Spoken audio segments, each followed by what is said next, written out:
two, shot him in the lobby, mommy. Death is my hobby, mommy. Street said that God bless the gun with the most body. God bless sons with the most body. I seen dust heads scare everybody. I seen the devil die twice. I know where God is, where all of the graves be. Ancestors rest with me, my life, all of the testers. Who is the bestest? Ask mommy, nigga. You can ask mommy, nigga. Yeah. She made a legend, yeah. Free up, G's up, wave off a new ship. Send me a new ship, a new clip. Find me a new horse, 6+4, nigga. Diamond and Nordstrom, beauty you, damn I adore you.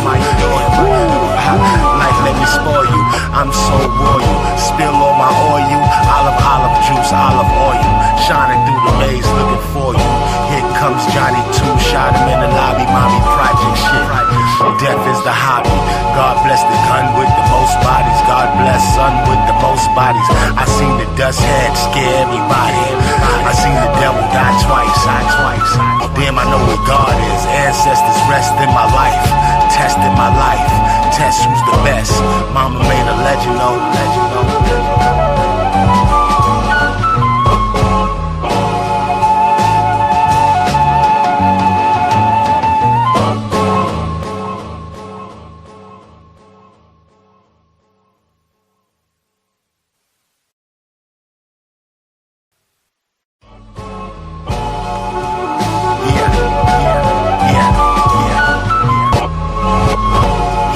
Johnny 2, shot him in the lobby. Bam! Just like that. That's all there is to it, Dustin. That's all there is to it. A winner! Just like that. We'll be right back with more Price is Right. Don't go away.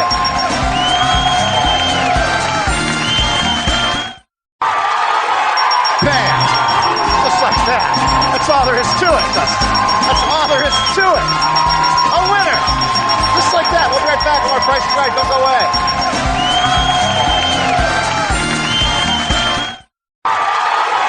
Bam! Just like that. That's all there is to it.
not even on. Yo, I did this last time. What's going on? NBC the game. Gabriel back at it again. Merry Christmas, Happy New Year. It's Christmas time early here in Taiwan, the real District 13. We started early a couple days ago on the 21st with the winter solstice, the solar goodbye, when the sun is at the farthest away from the earth. It's going to be all year. It was all year. But it's back today on the 25th, just like it was back for Jesus Christ. It was back for Nimrod. A lot of people had their birthday on this day on the 25th. Shout out to the legend, Ricky Henderson, from the Oakland A's, the all-time stolen base leader. His birthday was today, Christmas. Passed away on the 20th. His son went out the farthest away. You know, he's in hyperspace right now. Stealing in peace, Ricky, man. Big memories, a lot of great memories watching Ricky Henderson steal bases. He's very eccentric. Used to be out there in left field over there in Oakland on 73rd Avenue, Deep East Oakland. Go to the Coliseum and watch Ricky play. He'd always be stretching and twerking and like, not twerking, but tweaking his muscles and stuff. But man, that guy was the legend. Power and speed. Shout out to him and his family. Shout out to you and your family in the house. Hey, leopard print in the house first is one of the best. And another one of the best, the other twin, Shadowback, Shadow Buddha. Merry Christmas, Happy New Year. Very thankful to have you all in my life. Merry Christmas to Rob. Good to see you, brother. It was Rob, Texas Rob in the house. Man. Yeah, it's time. It's time for some trip reports. Texas Rob in the house. Crystal Shaman in the house. Happy holidays. Everybody, man. Much love, much love. Much love. Yeah, that's it. He was twerking, right? I'm twerking. I'm tweaking right now. I'm tweaking right now. Not really, but off of life. Man, yesterday was a good episode. Like I said, the Christmas stories. Christmas stories. That was dope. Yeah, we had talking about pattern recognition and identity deconstruction. You know, so I mean, I was pointing to. I may not have said it yesterday, but the oldest question is, "Who am I?" You know, everyone's asking that in different ways. What's your purpose? What are you here to do? A lot of people don't have an answer, so they get more confused when they ask the question than before they even thought of the question. Because in the end, who's the I you're talking about? It's a complicated question. That's why I still persist. It's the sun birthday, solar return of the Jesus Christ today, December 25th, and he basically personifies what a true human actualized is. You know, doing what he's supposed to do, and that's why they call it the sun sign when you're born. That's why he was the Sun King. You know, and your sun is your personal identity. But you know what? Personal identity seems to be like some type of construct when you really think about it. And it's literally probably made up of interlocking patterns or imprints that are created by our, I guess we could say, like emotional, physical trauma throughout our lives. And probably the deepest traumas tend to occur when you're 14. This is why it's like awkward for a lot of teenagers and whatnot, and like even the preteens. But particularly the first 7 years is when our basic patterns in our life are set in motion, like a wheel. Think of a wheel. That's when your personal identity is created, and these patterns literally interlock. I love that word, literally. Take a shot every time, or rip every time I say literally. Those patterns literally form grids, and these grids act like shields that keep you away from the actual trauma. I call it emotional armor, which protects us from our wounds from life. which is to say, like further trauma. I'm getting deep, getting that out of the way because, I mean, it's good to have fun. I love to have fun. Hopefully you're having fun, but having fun too is sometimes diving deep and investigating what's really going on. Um, yeah. The thing about how those patterns form emotional armor that keep you out of your trauma underneath that, it creates further wounding, you could say. And the problem is that the armor makes it almost impossible to get at what's really the focus of the core issue of what's going on. So we go in these loops and cycles of ruminating and talking about not even our problems, but pointing to them. When in fact, if we just investigate those issues, we can say you can probably get somewhere and speed up your actualization process.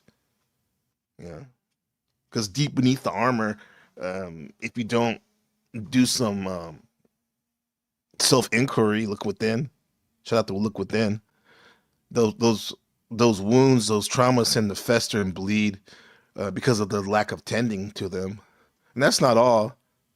At the same time, your emotional armor protects us from interacting at a more intimate level with others around us. It severely impairs your psychological growth. I don't know. And I'll be transparent. That's probably why I like it's so fun to hang out and talk to people and whatnot, because it gives us a chance to rev up our patterns and talk about things, but we only go so far. Was just before we get to the nitty gritty, something happens that pushes us out. It's like a wheel, right? And that kind of does lead to like some type of stunted growth for some of us. But we're learning, right? That's why we're here. We're learning. This is a school of life.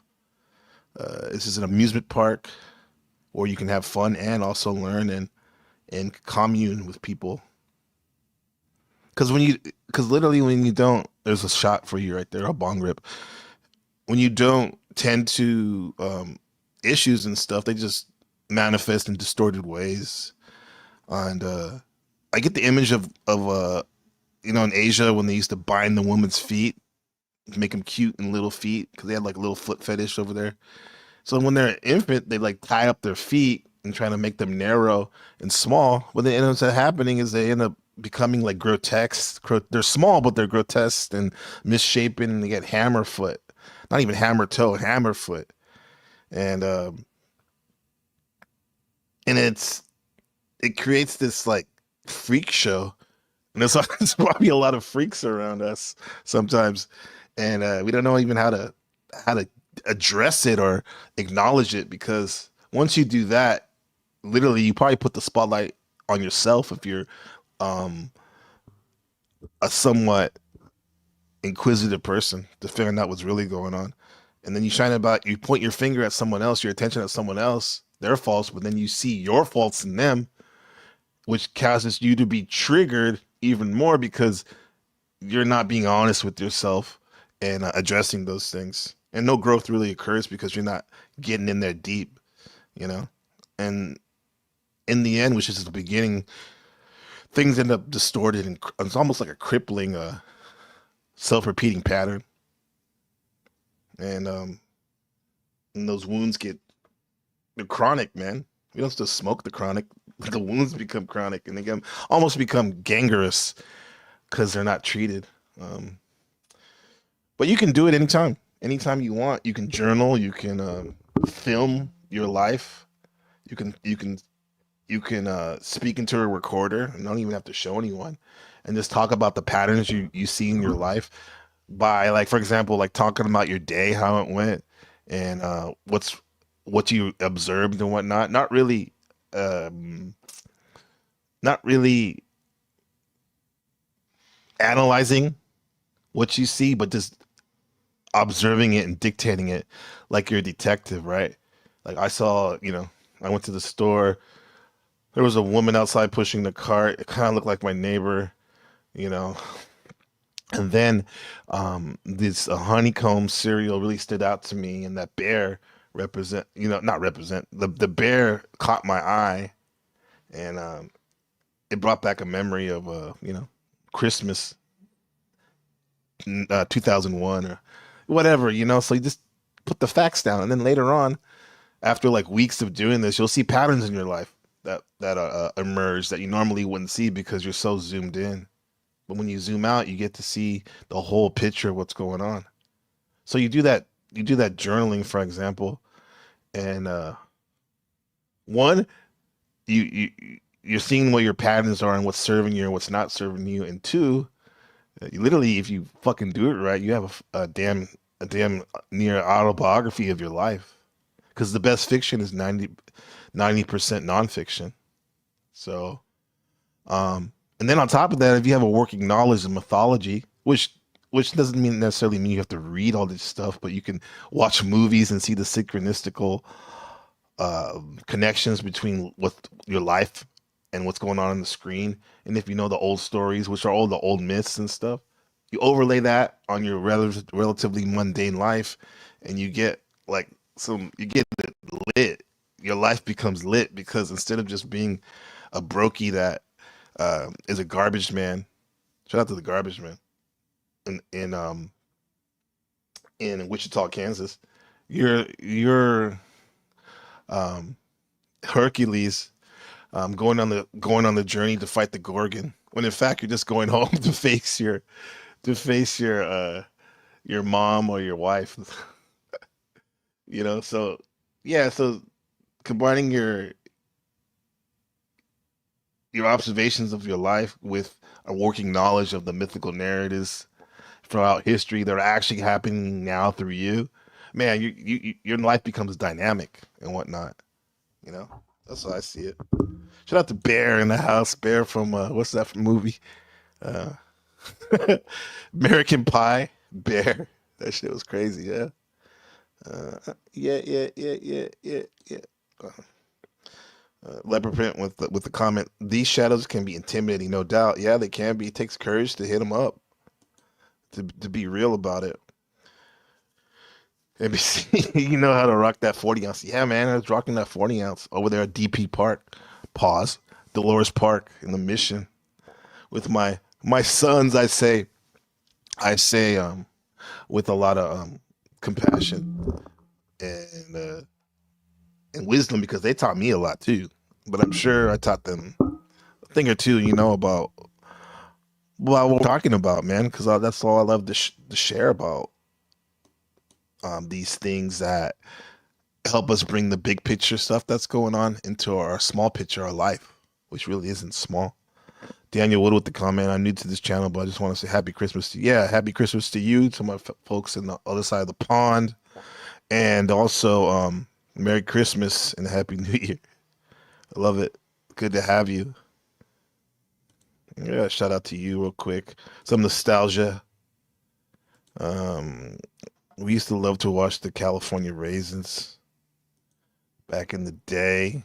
Christmas special. Me and my brother Jordan. Merry Christmas, Jordan. Over there in the wilderness of North America. Machine City. Let's do it. Good crowd for Christmas Eve, fellas, man. Wouldn't you say? Hey, live. No kidding. Hey, I really enjoyed that. Hey, we put on a good show. Ooh, They like that grapevine stuff. so deserted out here, though. You see that big old grapevine? Excellent gig, guys. Uh-oh. There goes the last bus. So call me a cab. Hey, man, you're a cab. No sweat, it's Christmas Eve. Next reindeer's due any minute. Oh, man. Come on now.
Yo, that was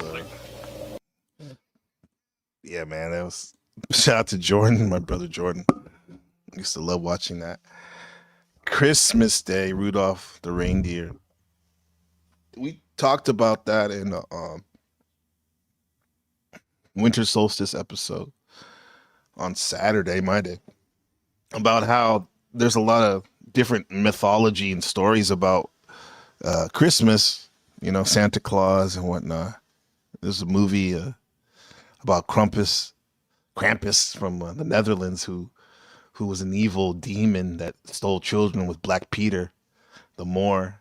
Right? They go through that ritual every year in the Netherlands and whatnot. Even though they got pushback for the blackface and all that. There's the Siberian shaman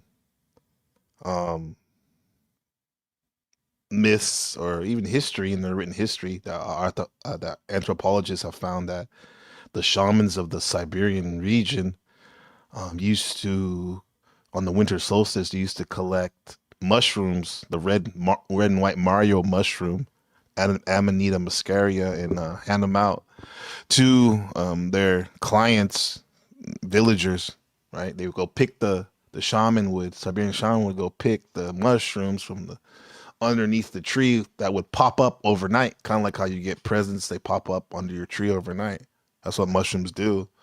And then we get the red and white Amanita muscaria mushroom and put it in the sack. And well, actually, before you put it in the sack, you have to dry those things because they're full of water.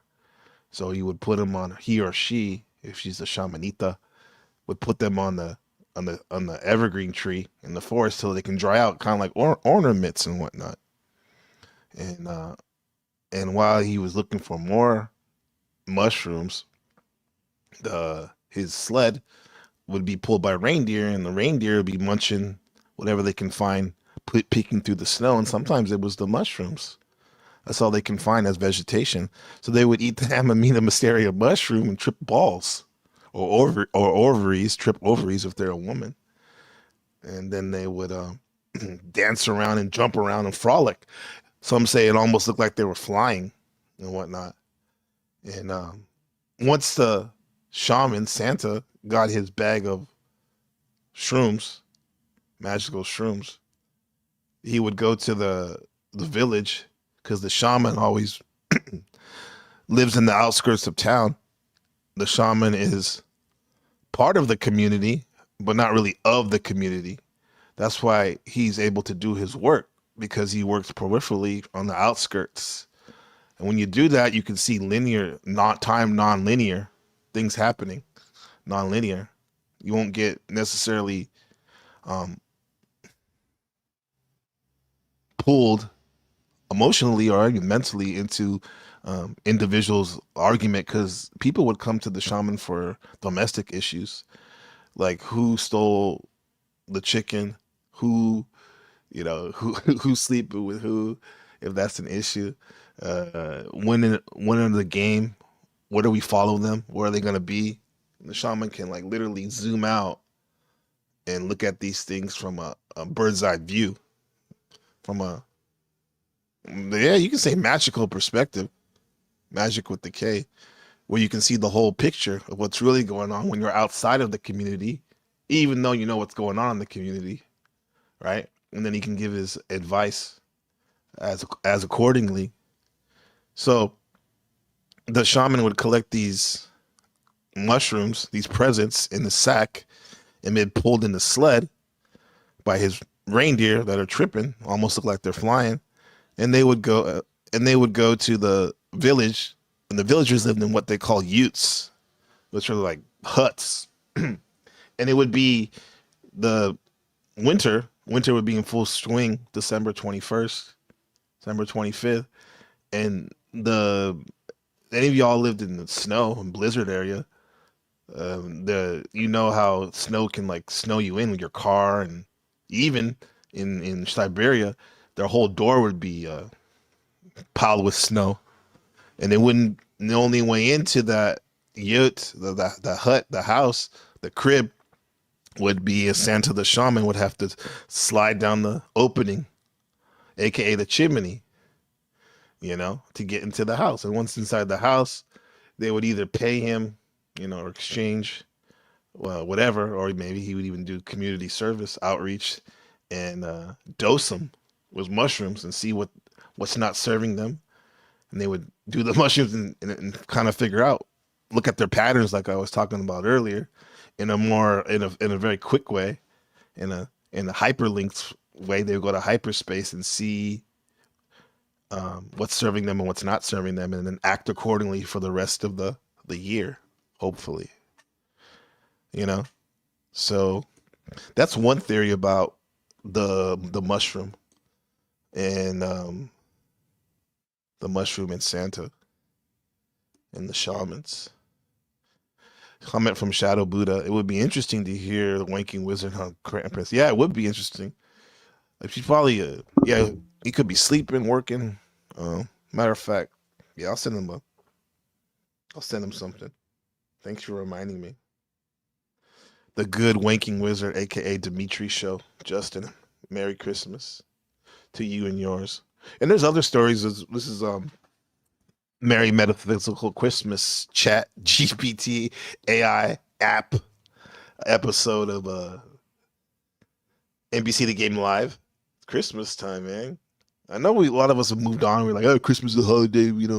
Holidays they're commercialized. Yeah, they are, really. Hey, but why not, once you know that, you're able to streamline it and have that bitch work for you. Celebrate, act accordingly. You only live once unless you're a Buddhist, right? Let's get to the some of this. Yeah, I want to hear what Bobby Hemmett had to say, the black occultist, rest in peace, about what he believes the symbology of what Christmas and the Christ is pointing to. Just check this shit out. This information. I was mad about that.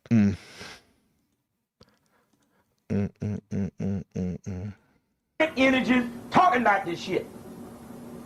Given to the white boys by the Moors.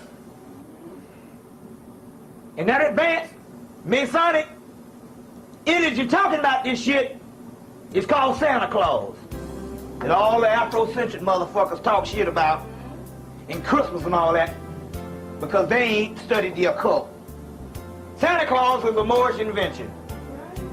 Santa Claus is the goddamn Christ. Yeah, we're just talking about the Moors and Black Peter, right? Who's supposed to be, I think, one of the elves. But in the story, the Moorish Black Peter, I guess he can a Santa resonator, as we can say. He gives the kids presents and he takes the bad kids away and is sacked to Spain. Where the Moors, in some history, they say that they civilized some of the Europeans over there back in the day. And this is why some of the oldest universities in Europe were in Spain. And the Moors definitely have a hand in that. We should consider. Let's break this bitch down. Break it down. The leg bar colors is black and red. The top of the staff of Tahuti is black, the black dot. The bottom is Babylon and the beast, which is color is red. That's Sekhmet, or Shakti power. The circle is red, whose color is red. Santa Claus had on a red suit, black belt, black boots, with white fucking trimming and a white ball on the top of his motherfucking hat. Okay? He lives where? The North Pole. What is the North Pole? The North Pole is the top of the Kundalini. That's the Kundalini energy. Boom. Lives on the North Pole. He drives a sled manned by reindeers, which represents a natural energy other than an artificial energy. The mothership powered by a divine celestial energy or a natural universal energy other than a man-made energy. He slides down the chimney because the chimney is full of black soot or smut, which is melanin, and through the melanin he slides down the chimney, which is your kundalini energy, to bring what? Gifts. But give gifts to children. What's going on, Locksmith? Good to have you. Merry Christmas. Because a child is humble. And only through your humility can you know your divine Christ self. He brings gifts to the children. Humbleness. Yeah, that's the thing that keeps coming up. This whole Christmas season, you can say. Humbleness. What's that? Kendrick, be humble, right? Yeah. Don't get it twisted. Humble doesn't mean you let people walk over you and whatnot. Hey, but you know what I mean? If you know you got it, you're not the only one that got it. What's the point? I mean, what's the point of, getting worked up if someone else is shining too? You see what I'm saying? He lives in the North. We actually want them to shine because in the end, we're most likely sharing this one consciousness. Oh, at least some of us. He's fat because he's goddamn Buddha. That means jolly. You see, that means jolly. Also means innocent. It means he's not really, because in the ancient world, fat motherfuckers was noble. You see, it meant jolly, means innocent, means that he's not really interested in the material being of his damn body. You see what I'm saying? Miss Claus fat too. But she the goddamn, he the warlock, she the witch. She the damn other motherfucker, which is the Horus and Mayat. Har-ma-ku. Ku is pyramid. Pyramid is apex, and the apex is the top of the world, which is the North Pole. They live at the North Pole, which is talking about male and female energy harmonizing to the pyramid at the top. You see?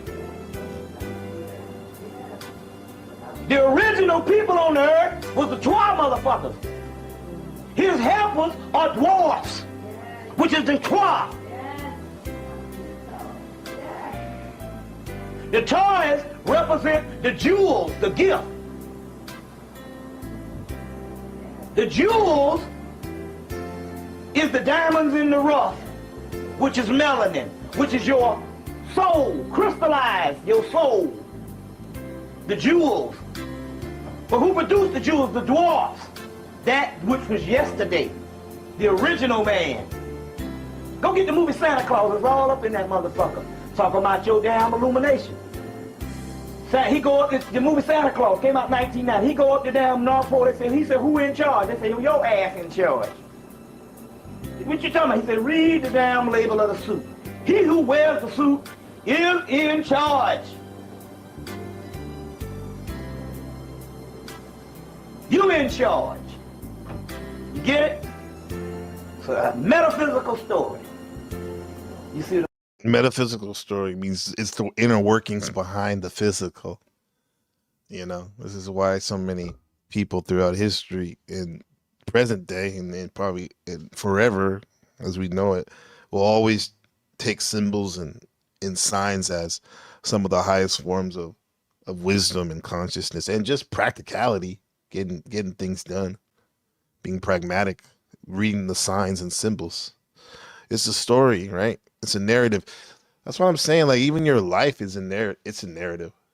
It's a continual story that's literally being played out constantly. Every moment you're awake and sleeping on a subconscious level, on a surreal test stream level.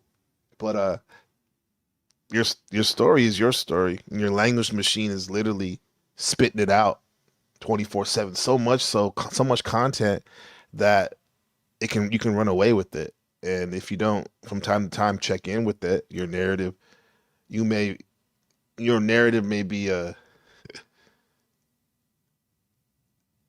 maybe using you to serve it rather than you using your narrative to serve yourself and your interests.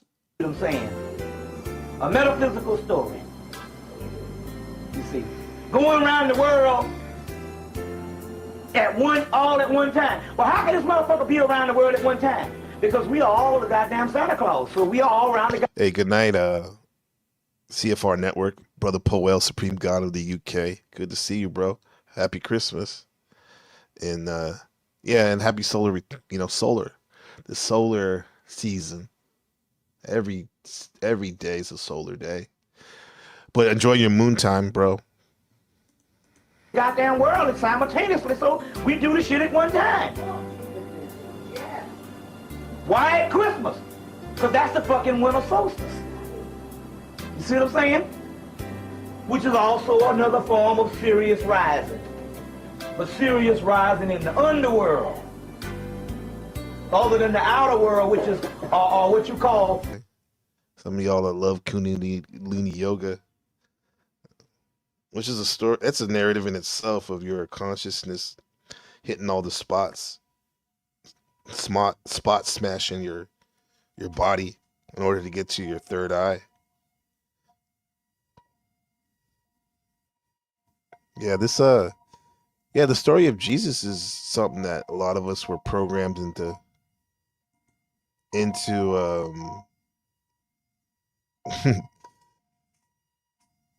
seeing and hearing.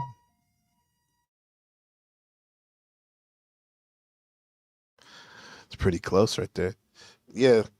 And then, I mean, just the Bible is something that a lot of us talk about here online and whatnot, but there are other books too that I think that were left out of the Council of Nicaea, who kind of basically set the tone of how Christians more or less would worship, right? Of course, there's different denominations and whatnot, but they set the tone and they told you what books to read and what not to read.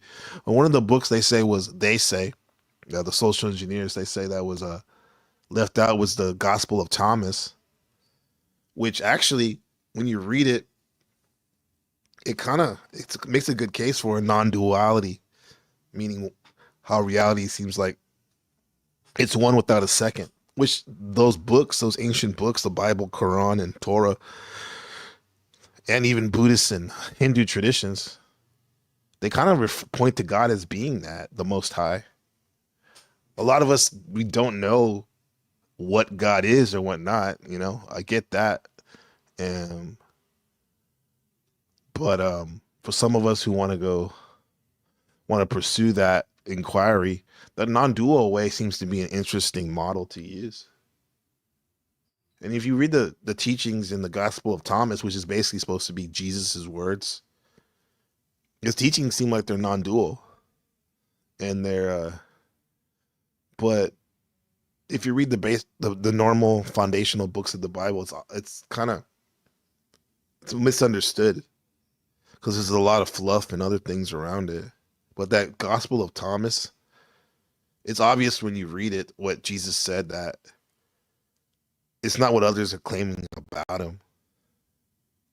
And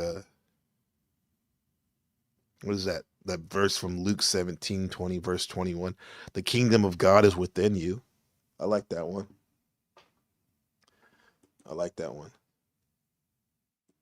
The kingdom of God was in you.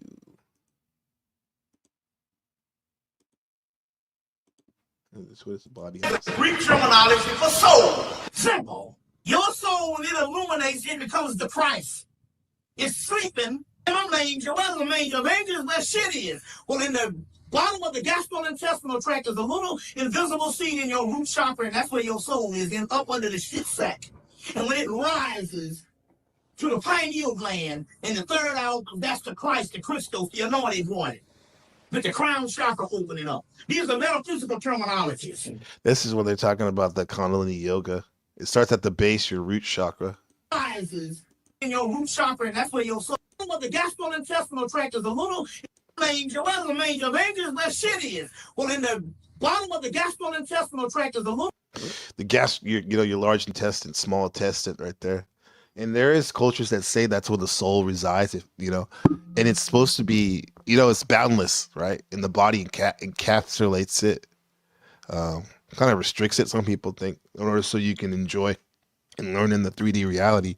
But the soul is so big that if something's so big, it also on the polarity, it's so small as well, like a pin drop. And a lot of the cultures have this in their mythology where your soul is literally wrapped around your intestines are encased right there. Encased right there. This is why there's research of medical professionals talking about how the stomach and intestinal system is the second brain, right? And you have a brain in your head, but also in your stomach, right? And this is where you get like the the dragon slayer myths of the dragon holding the gold, curled up around the gold, and you have to go slay the dragon, right? Well, the dragon is your intestines, and that that treasure is the soul. It's wrapped around your intestines, right? And you know what? A lot of this battle and dance with trying to attain higher consciousness, it does have to come down to simply like people's diet, your diet, right? Your lifestyle, and what you choose, what not to eat. People say they talk about the devil, right? But you ain't getting the devil off your back until you at least conquer your diet or maintain that your what you eat and what you don't eat, right? You ain't never gonna get the devil off their back, no matter how many books you read or Bikram classes you take, how many corpse poses you lie in, how many savasanas you lie in. If you don't maintain your diet, whether you're fat or skinny or in between, skinny fat, or if you're a mogger even, you got to maintain your diet, because that base of the intestinal tract is where some of us know that where the soul is. Little invisible seed in your root chakra, and that's where your soul is, in up under the shit sack. And when it rises to the pineal gland in the third eye, that's the Christ, the Christos, the anointed one. I think that some of these problems with the prostate that males are to get like in their 40s, 50s, 60s has to do with a overdeveloped root chakra in your the base desires like sex, money, gossip. That shit gets inflamed. Anger, it's inflamed right there if you don't check it, and it manifests literally into a prostate issue, inflamed prostate. That's the start of this power journey of your consciousness on your chakra system. That's another thing too. Who says you even need a chakra system? The crown chakra opening up. These are metaphysical terminologies. It has nothing to do with a man running around in some sandals over there 2,000 years ago. You see what I'm saying? The book is a book that you're supposed to put yourself in the aspect of the Christ and follow the scripture from Old Testament, old body, to New Testament, new body. It's a metaphysical journey. It has nothing to do with some man that you waiting for. And that's the way the ruling powers got you waiting on some mythological figure who ain't coming but yourself. And in the A.E. Waits Kabbalah, it says the Christ who is to come is in all of us. Right. Why? We just said that the kingdom of God is within you. Luke 17, verse 21. Because the Christ, Christos, is another Greek word for the word soul. I thought that the Greeks were pagan. Well, damn, Christians, seem to me there's something that would encapsulate that even the name of your faith, you wouldn't have it as a Greek term. You were trying to find a Hebrew term. But they know there's no J in the Hebrew alphabet. You see what I'm saying? Christianity, huh? This is Christian soul, Christ soul. So the Christians, we can say at one level, play with it, do what you want with it, do as you please.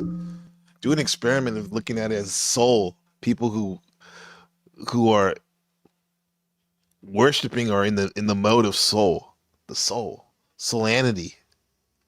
That's interesting. Into the soul. Shout out to we got him. We called him up. Look within. Merry Christmas, my brother. Day one shooter, Shadowback Leopard, Jeremy. I just got off of work a little bit ago. So many people live. Yeah, there is a lot of people live, huh? Yeah. Good to see you. May Tammuz. Bro, it's crazy that I usually eat very clean, and I had a bunch of BS the other day for my son's birthday party. Now my back is all fucked up. I that's probably like their dude, we'll keep it on this. The root chakra was inflamed. It's like, bro, you got that cake, that processed cake that tastes so good. And don't get me wrong, it's good. Um, hamburgers or whatever we eat, pizza, it's candy. And also our back, don't get it twisted. That's where our kidneys are right above it, you know. And that's a process a lot of detox the body and the blood right there. So they're doing overtime. So it makes sense that you get sore. It's like when you do a workout or strain yourself by doing a lot of yard work or moving. You're moving or whatever. Your next day, your shit's gonna hurt because you've been using it a lot. And if you're eating stuff you usually don't use, your kidneys and whatnot are gonna be liver gonna be inflamed and sore. You know. I mean, but enjoy yourself though too. We like some folks probably carnated, not just to, but as a top priority to experience the good food. Now, is it good for you? We shall see. Look within with the comment. I was literally thinking it's information from the poopy food. Yeah, that's what it is. That's what it is. Inflammation seems to be one of the easy. If anything, it's an easy scapegoat of all the issues, medical issues that are wrong with us. Be it like a arthritis, sore knee, dementia, like you said, kidney issue, or inflamed. Your shit's inflamed, bro. Right? We read before in some of the other broadcasts about how having too much mucus in your body can cause inflammation. This is why a lot of folks they swear by eating a more raw diet, so you can produce less mucus. Because that mucus is important. It keeps shit flowing in terms of the things that aren't supposed to be there. You're able to blow your nose, and like if you're sick or whatever, and your body's been fighting the virus or bacteria infection, all the dead die off. It's in the mucus in the snot. So that's why your nose is running, trying to get rid of this shit, to clear it out. But interesting enough, if you have allergies and you're trying to get rid of shit, clear shit out, the antihistamines, they stop that natural homeopathic procedure, right? Sometimes you just gotta let it just flow out. I think. Yeah. On the grind for sure, Jeremy. Garlic fixes so much. Yeah, it burns everything out. Matter of fact, shout out to Ben Real and over there in Naptown. He would say like he would cut up garlic and peppers and jalapenos and all kinds of shit, and then onions, and make a salad, basically high powered salad to burn everything up with some vinegar, olive oil, and just eat that bitch. And anything that's not supposed to be there is gonna leave. Even if you're trying to kiss somebody too, probably they ain't gonna be there either. But hey, you're gonna be clean. This is what this part of the year can be for: is detoxing. The winter solstice detox. Get all the physical shit that's not serving you, so you can serve your purpose. Like because the body becomes a burden, and your thoughts become a burden, and everyone else becomes a burden around you when you're not flowing with creation. AKA your bodily systems aren't in motion like they're supposed to be. Raw garlic for sure. Get those cloves up. I've been, thanks for reminding me. I said, hell yeah. Eat cloves. Sometimes you get real good ones. You get a head rush. Yeah. Homies be getting high off that shit. Yeah. Yeah. It is a Christian time. A lot of people don't like it because the whole Christ thing. But if you don't like it like that, try to look at the good about it. Like we said, we're trying to flip stuff. If that's a triggering word, look at how the Greeks called Christ the soul. The soul.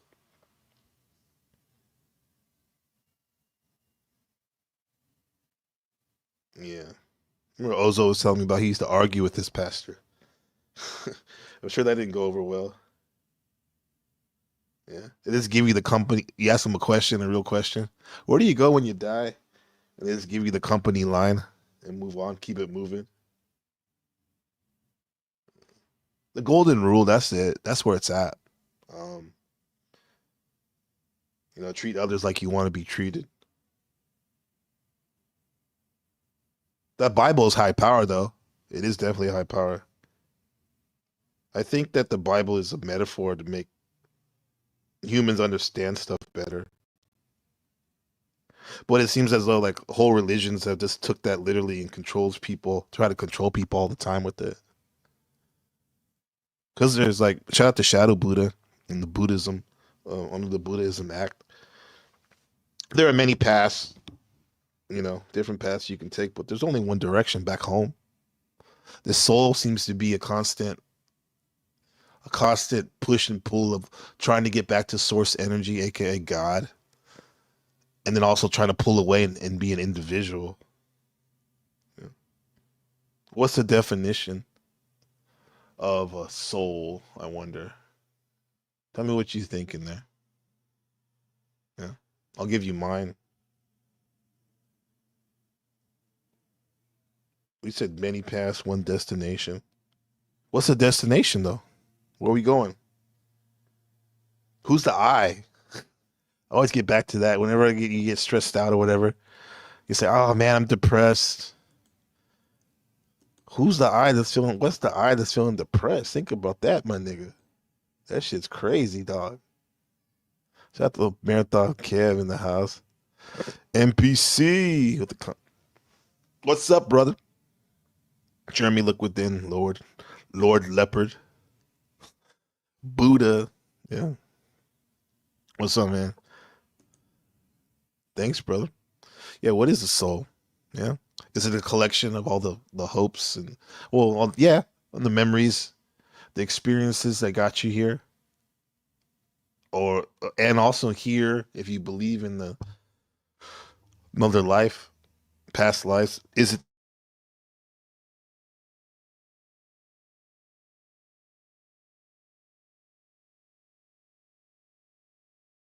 Is the soul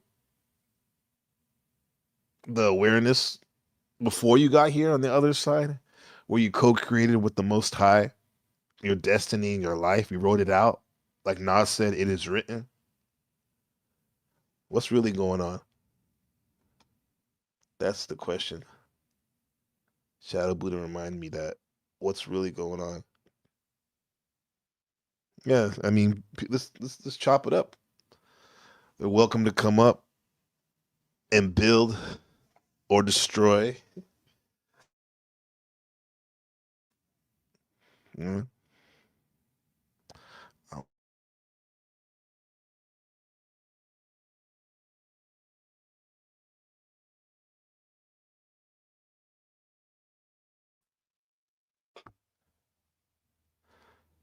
yeah. NPC, I'll chat. Big ups from the UK. Happy Christmas, Merry Christmas. Good to see you, my friend. If the mods don't mind putting the Sote's channel in the chat, that'd be cool.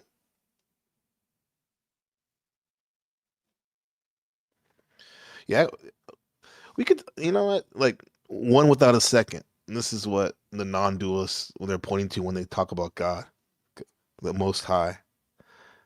It's one without a second. He's one without a second. With that said, you can see like the Christ teachings were non-dualistic. But like I also said earlier, those teachings seem to have been taken off course. I have to say. Hey, thanks, Kev. Appreciate you, brother. Yeah. Yeah, I'll do you one better. Let's see. Marathon Kev's channel up there. The marathon continues.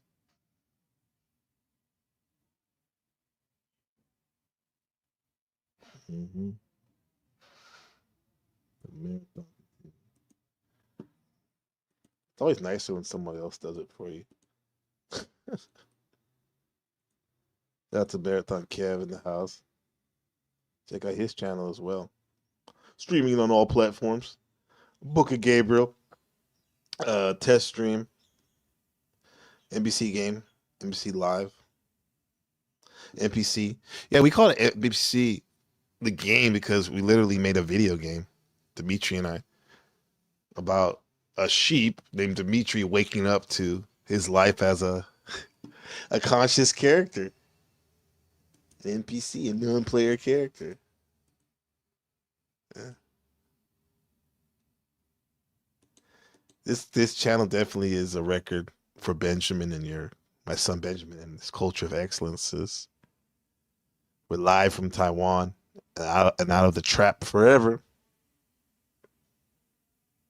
Truth doesn't need a direction because it's not going anywhere. Because like this NPC the game, it's a video game that we made that puts players in the shoes of a non-player character, NPC, right? Or nobleman pushing consciousness. So this non-player character, Dimitri, the sheep, is in a simulated reality known as the Matrix, right? But our game is a little different because this experience, it's like a unique experience because you're playing it from the NPC level. Because the traditional hero narrative is like kind of spinned upside down, and you get a chance to have the perspective of exploring the mechanics of the Matrix, aka this reality, from an NPC's point of view.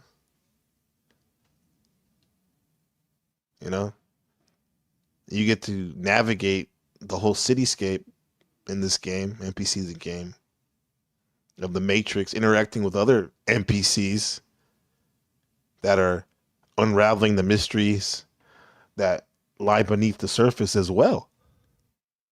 We do this through dialogue, exploring, getting out there, touching grass, and other there's all which leads us to all these opportunities and situations where we have to solve problems, be clever, be humble. And the more we do this, Dimitri does it, the NPC, the more the main character syndrome begins to question their existence and develops a unique understanding of the reality that they're experiencing. Because you not necessarily answer all the questions, but you definitely will get a unique understanding the more you play this game. You know what I'm saying? Yeah, come on, bro. Yeah, for sure. Appreciate you, brother. Yeah.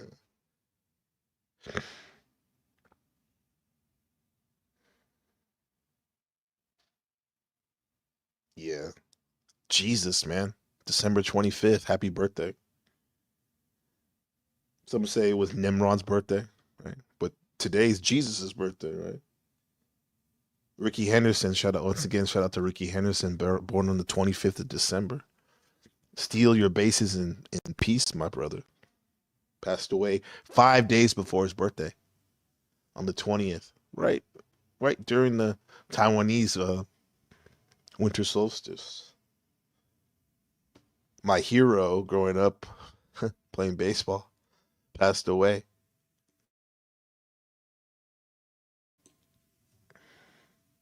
So I do agree with people when they say most of Jesus's teachings can be read or understood through a non-dual lens. But you gotta shift away from the mindset of God being a person, quote unquote, right?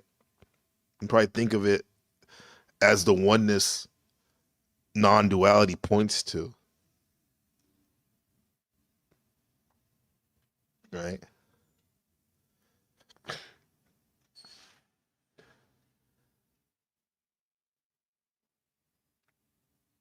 It's kind of like when Jesus said, "I am," which is in the Aries mantra.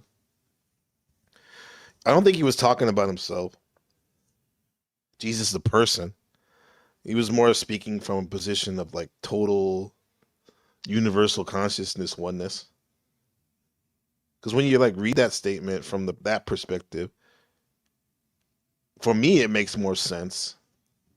You know, definitely. And I think for those of you who have the right eyes, you can see it too. Yeah. Look what there was a comment. Tama's birthday, son of Nimrod, married his mom. Weird family, right? Yeah, that's very weird, huh? Speak about Oedipus complex. Yeah. When they want to go back, some people want to go literally. He literally, I don't know. People want to go back into the womb because it was a safe spot, as Tony Soprano said when he took peyote. It would in Vegas. The goal is to return back to the vehicle that brought us here, the mother, right? He did it, you know, and we see this with a lot of Peter Pan syndrome, where mama's boys they want to go back, be with the mother, which is understandable, but the mother's got her journey too. Shout out to my mom Anita over there in hyperspace. I love you. But this guy was Tammuz had sex with his mom. That's so weird. That's very weird. He literally went back into the box. This is where we get the evergreen trees that were planted, right? Which we use in Christmas nowadays, which is on the Lebanese flag. Shouts out to the Lebanese blondes out there. My friend Chaza. Thievery Corporation.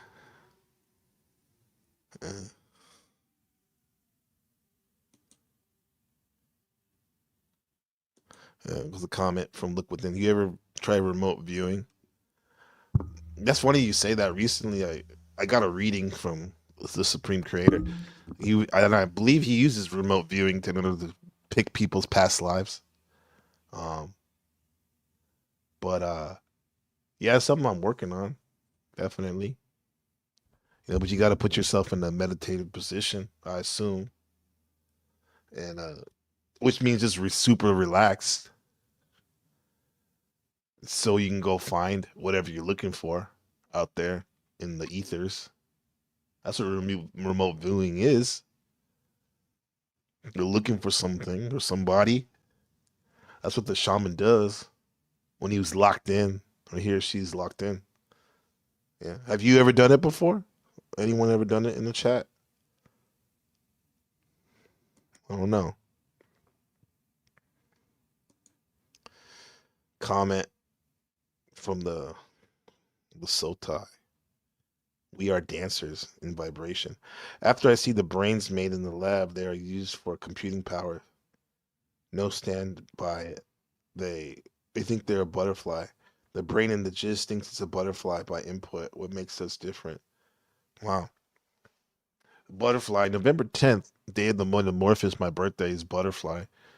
And the butterfly is amazing because as a caterpillar, it literally makes its cocoon and uses its enzymes and secretions to disintegrate itself in order to reform, like Terminator liquid metal plasma, back into something so much beautiful and so much more travel worthy.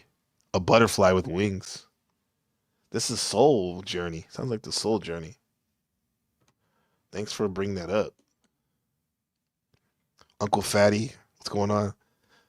Much love, y'all heathens.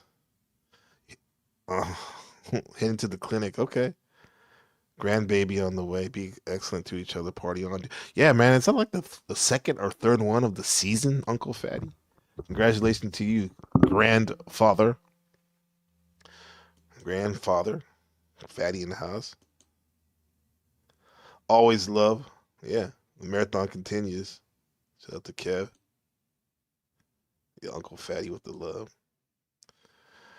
Marathon Kev, not necessarily remote viewing, but astral projection, travel definitely. Not to the point where it's control travel, but I'm working on getting there. Yeah, probably more like riding, and thank you for sharing that, Kevin. Riding the tide of stream of consciousness in the astral realm. Kind of like in Finding Nemo when they just got on that jet stream on the Great Barrier Reef in Australia to get what they were going. They can't control the stream yet, but they can definitely ride that bitch. Yeah. Kevin, He had that PE journey, right? The psychedelic mushroom journey recently. I saw on the community post. I'm sure that was fun. And you came back with a lot of introspection. Yeah. High fives. High five to the love tribe, definitely. It's all about the love movement, huh? Exactly. Let's see what Terrence McKenna says about mushrooms. Uncle Terrence. I mean, we talked about the Amanita Mysteria earlier.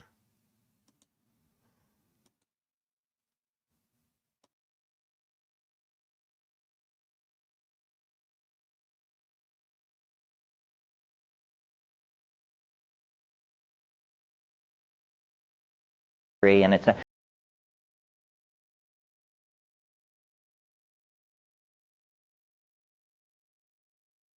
motifs. And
Oh shit.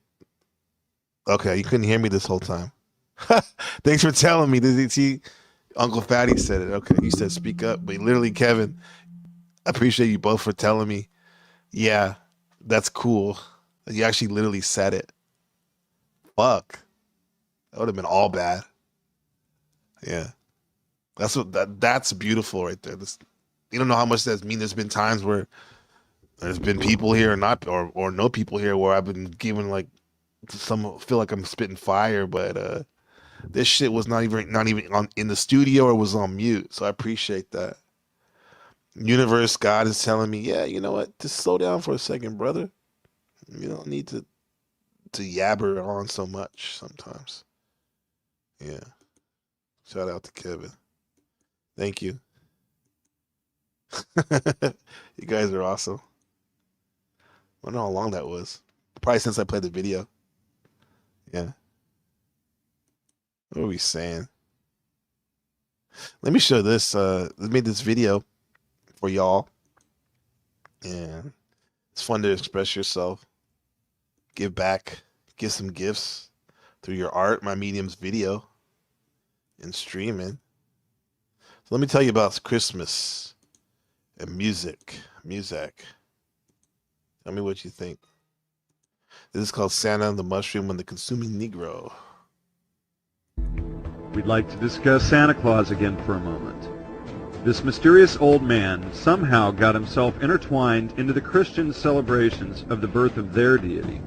In the Middle Ages, Santa was a shaman, and you can easily trace many similarities between the shamans of the past into our Christmas traditions of today. Look at that ham. That's the first thing to get rid of. Trying to get the devil off your back. Get out of that ham. What Uncle Fatty said that was funny. He said, oh yeah, I like this one. He said, huh? I thought I was hearing the commentary, but as usual, it was in my head. See, that's the Wi-Fi link we're talking about, the communication in the dream time. Appreciate that. Love all y'all. Run it back. You love my good times stock footage I use.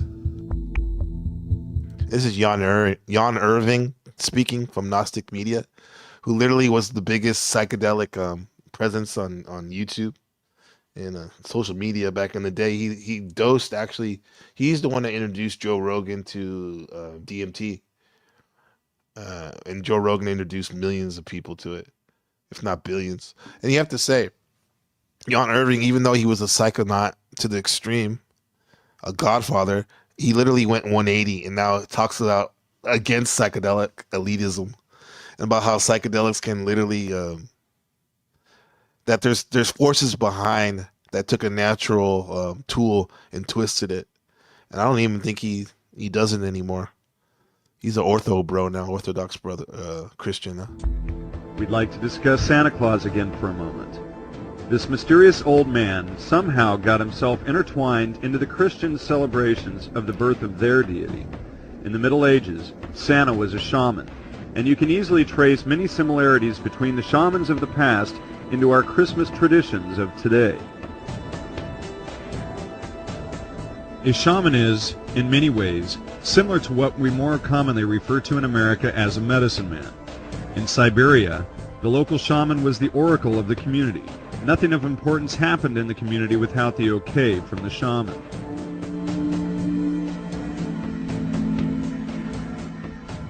You can often find chimney sweeps on old holiday postcards holding the Amanita muscaria mushroom. This is but a subtle hint to the connection of someone with the Amanita mushroom and a chimney.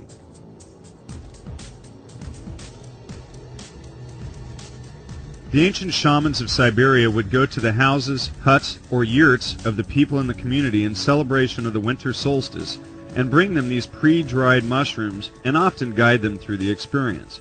Shout it was to their Bex. yearly tradition. Merry Christmas, fam. Good to always have you. If the main door to the yurt was snowed over, which they often were during the wintertime, it is said that the shaman would enter symbolically through the secondary entrance. This just so happens to be the smoke hole in the roof or the chimney. The shaman, dressing in red and white and carrying a huge bag full of Amanita muscaria mushrooms that he had picked and dried during the previous season, enough for an entire community, would go door to door, bartering and selling his dried mushrooms.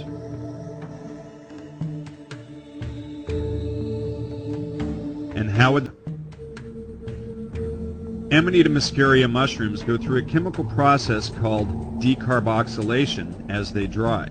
We'll talk more about this chemical process in a minute, but they also go through a physical process when they dry. They get lighter. They retain much of their potency when they are dried, and in fact, chemically speaking, they get stronger. And this allows the shaman to consume more than if the mushrooms were wet and heavy. Even to this day, it is a common practice for people to stack their mushrooms in socks and hang them over the fireplace overnight to dry them out. But imagine that you're in a pine forest hunting mushrooms for your entire community. What we shared earlier today in the intro. One good way to dry the mushrooms, as you continue to hunt for more, is to select a tree in a central location. And use its boughs as a basket to hold your freshly picked mushrooms, drying them in the sun as you search for more. This would look a lot like a decorated Christmas tree. And as we mentioned, the red and white that picture's fucking classic right there. White mushroom Christmas ornaments are some of the oldest ornaments you can find.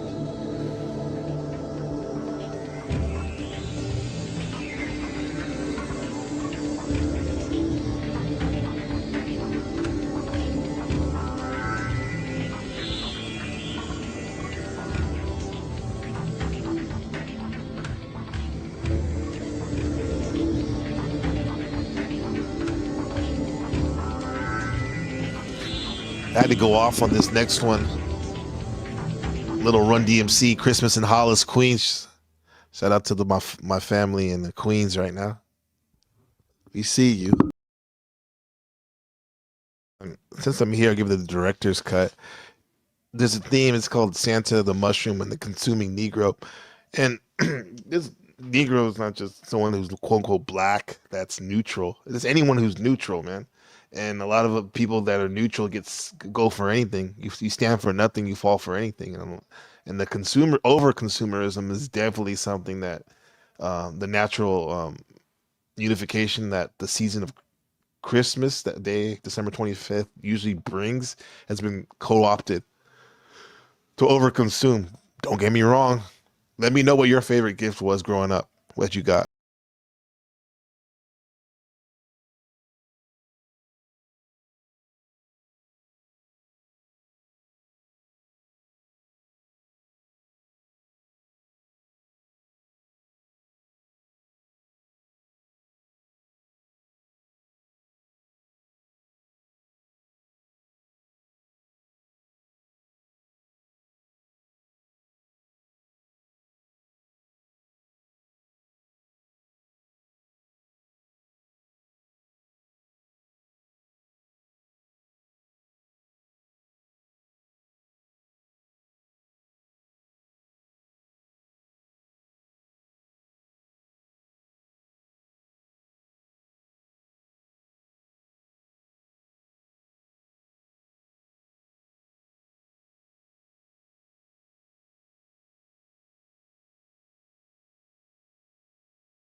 And they'd be going over these ramps and hills with their BMX helmet on, looking like that video game Excite Bike. Their heads like bobbing up and down. But I got my son a push bike since he was like probably 2 or 3. He had one. So when he finally got a pedal bike, he literally, his balance was so good that I didn't see him fall one time.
Oneness lit consciousness. We're speaking about how when Jesus said, I am, the Aries mantra, like how he wasn't necessarily talking about himself, but was probably speaking from a point of view of a universal consciousness oneness.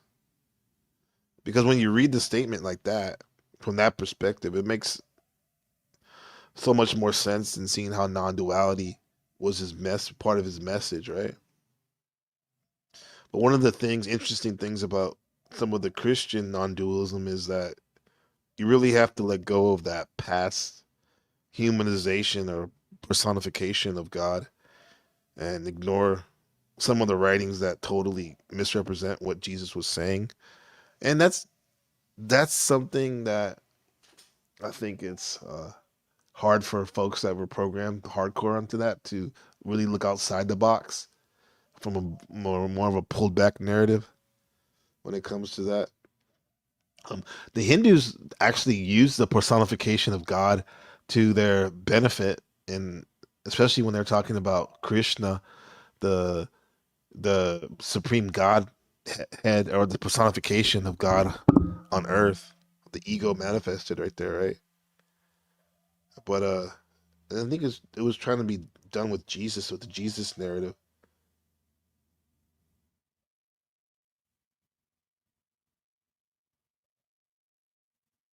You know what I mean? Because I guess if you can do that experiment of not looking at him as human, it's like it's not. Jesus may have been saying, it's not me who's the son of God, but it's all of you, all of us. You know, everyone is and can be what I am. It's one way to look at it. What he may have been trying to share. And then one of the biggest questions I have with Jesus, as well as some of these modern teachers, is um or at least the people that interpret them, like these writers of these teachers' lives and narratives, is why did they have to go so high and lofty with their words instead of just being straightforward about things? Um, Sometimes the words can nearly lose their meaning. Uh, Sometimes when someone is relaying a somewhat complex message, so maybe that's why imagery is used to convey the meaning. But that Bible, though, it is cool. The Bible, it's an interesting book to say the least. And it could be something that you can use to challenge your perceptions and see where you're clinging to concepts or understandings. And why do you think that there's such lofty words and poetic language used to communicate these universal knowings in the Bible? It's not just like a lot of times it's not just plain. What do you think? Because the sayings you can say are in like some of that lofty poetic language could be there for people who normally would lose interest or curiosity if it was just straightforward, right? Kind of like they enjoy the chase. They probably, if it wasn't so like cryptic, sometimes they wouldn't follow through to understand what the meanings of the words are. Yeah, because a lot of people like puzzles, man. Nowadays, like the crossword puzzles, like the puzzles of life. They find puzzles irresistible sometimes to think about until they figure it out. They're obsessed with them. They want to unlock more and more understanding, right? And who knows? Maybe that path will lead to a non-dual self-realization. Basically, Jesus said something to the effect of, "To those who have more, more will be given. To those who don't have any, what little have will be taken away." Yeah. What's up? Nice to be here. Absolutely. Thanks for streaming Quiet Night before the busy day tomorrow. Yeah. I'm getting it started for you over here. December 25th. In this non-dual duality Christmas talk, Christ talk. The soul Christ. I see like non-duality like math. You can't just read or hear the words and symbols to get there. You have to work it out for yourself to get it. Most people don't have the interest in the sayings like in the books or whatnot kind of repel them, and they kind of see it as nonsense. Some have interest, and the saying the sayings in the Bible kind of entice them to go further, kind of like catnip. All you cat lovers.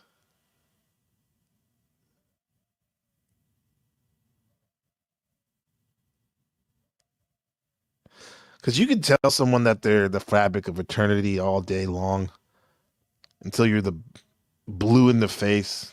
However, it won't get them to this non-dual perspective, one without a second. You only point to these things with modern language. I have to do this more. People have to deconstruct themselves from the inside out to realize the person is just something that is observed, this action figure.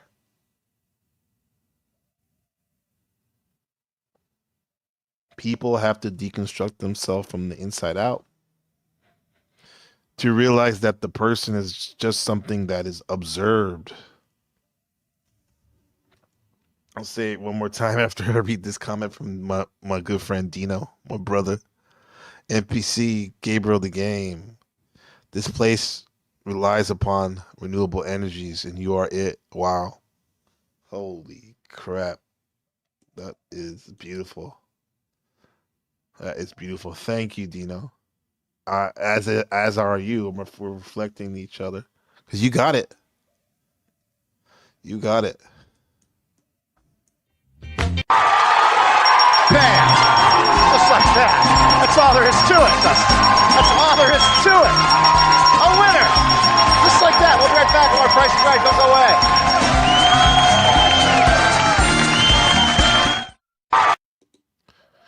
That's all there is to it. Yeah. Merry Christmas. Look at my beautiful Christmas decorations the wife and I put up. Look at this.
today for the celebrators celebrating Christmas.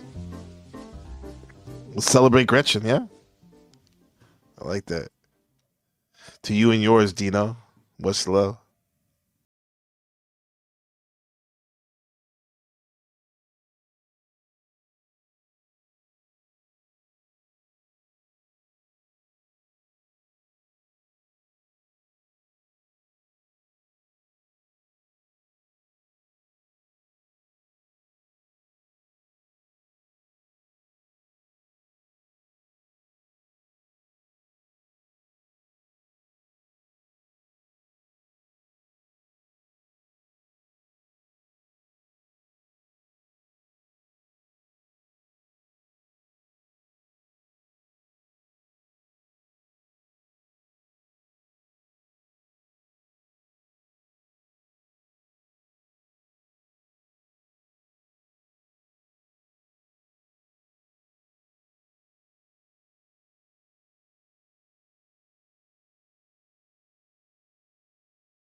He hops in your arms, give you the biggest hug and kiss you can ever. That's the ultimate Christmas gift.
shit, man. Mm-hmm. So that's why it's kind of hard to jump up here and shit, man. Nah, but dude, that's good. Like, I would like to listen to myself. When I would listen to me if I was at work. No, but it helps listening to some cool shit, huh? Some cool vibes while you're working and stuff. Makes it even go smoother. Yeah. Yeah, 100%, 100%, man. But yo, anybody in chat, pop up, man. This is a fucking panel, dude. I know it's panel. It's open panel. I was gonna put that. I should have put that before open panel. For the most part, I always make it an open panel at the end, at least. Yeah. I was about to go pimp off. I gotta do my shamanic. Give my gifts out later, a little later today. But yeah, bro, how's Christmas over there in the wilderness of North America, man? A lot of people on the road. Nah, man, no. The roads are pretty decent right now. Where I'm at, it's 9:40 p.m. So I'm on the east side. So it's kind of calming down, but I'm sure around the malls and shit, it's gonna be swamped. Especially as stores to get ready to close and shit, people get a little hectic. Mm-hmm. Can you imagine how good that feels to you? What'd you say at the end? But I don't even fucking. People get a little hectic. Yeah. You're about to say. Can you imagine? Go ahead. I was about to say, like, can you imagine how good it feels as we work in the retail and you're at the mall this whole fucking like month, and you're like, I get to go home now. Man, those motherfucking malls are dead, dude. Really? When's the last time you been? Yeah, how long you been over there? Since 2016, February 23rd. Yeah. Nah, they're malls are dying, bro. Yeah. It's pathetic. Yeah. Well, it's a mall culture out here. Probably because their food courts are off the hook here. But yeah, you're right. Like, why go to the mall when you can just shop online, right? Yeah. Well, it's also, get out of the fucking house and shit, man. Exactly. Look at some hotties. Look at some hotties now, single and shit. Look out. He's on the prowl. It's different though nowadays, man. Yeah, it ain't like how it was like 10 years ago and shit, man. I mean, it's like a third of the fucking people even go there. Yeah, it's probably dead. Look at Bex is probably good. Shout out to Bex. Merry Christmas. Happy New Year. How's it going? Merry Christmas. It's going very well, thank you. How are you guys? We're good. I'm good, man. Yeah. I'm glad this is big time supporter Bex, bro. I appreciate that from you fuck with me, man. Sis, I like that. Have I been up on your panel before? If I have, it's no. One, right? No, this is my first time. I think it's your first time. This is why it's epic. I think it's my first time too. Yeah, you get it. It's the first time I've been. It's the first time I've been on a panel with her. Oh yeah. Nice what up, Beth? Yeah, I know. I heard. Good to meet you, Jeremy. Yeah, I got. I'm sorry, man. Where's my shit? Oh, she said nice to meet you. Yeah, really nice to meet you. Yes, man. Really nice to meet you. Yeah, absolutely, 100%, 100%. Hey, this is for what's everybody's plan? You say you get ready to pass out presents. Oh yeah, this is for you. Bam! Just like that. That's all there is to it, Dustin. That's all there is to it. A winner.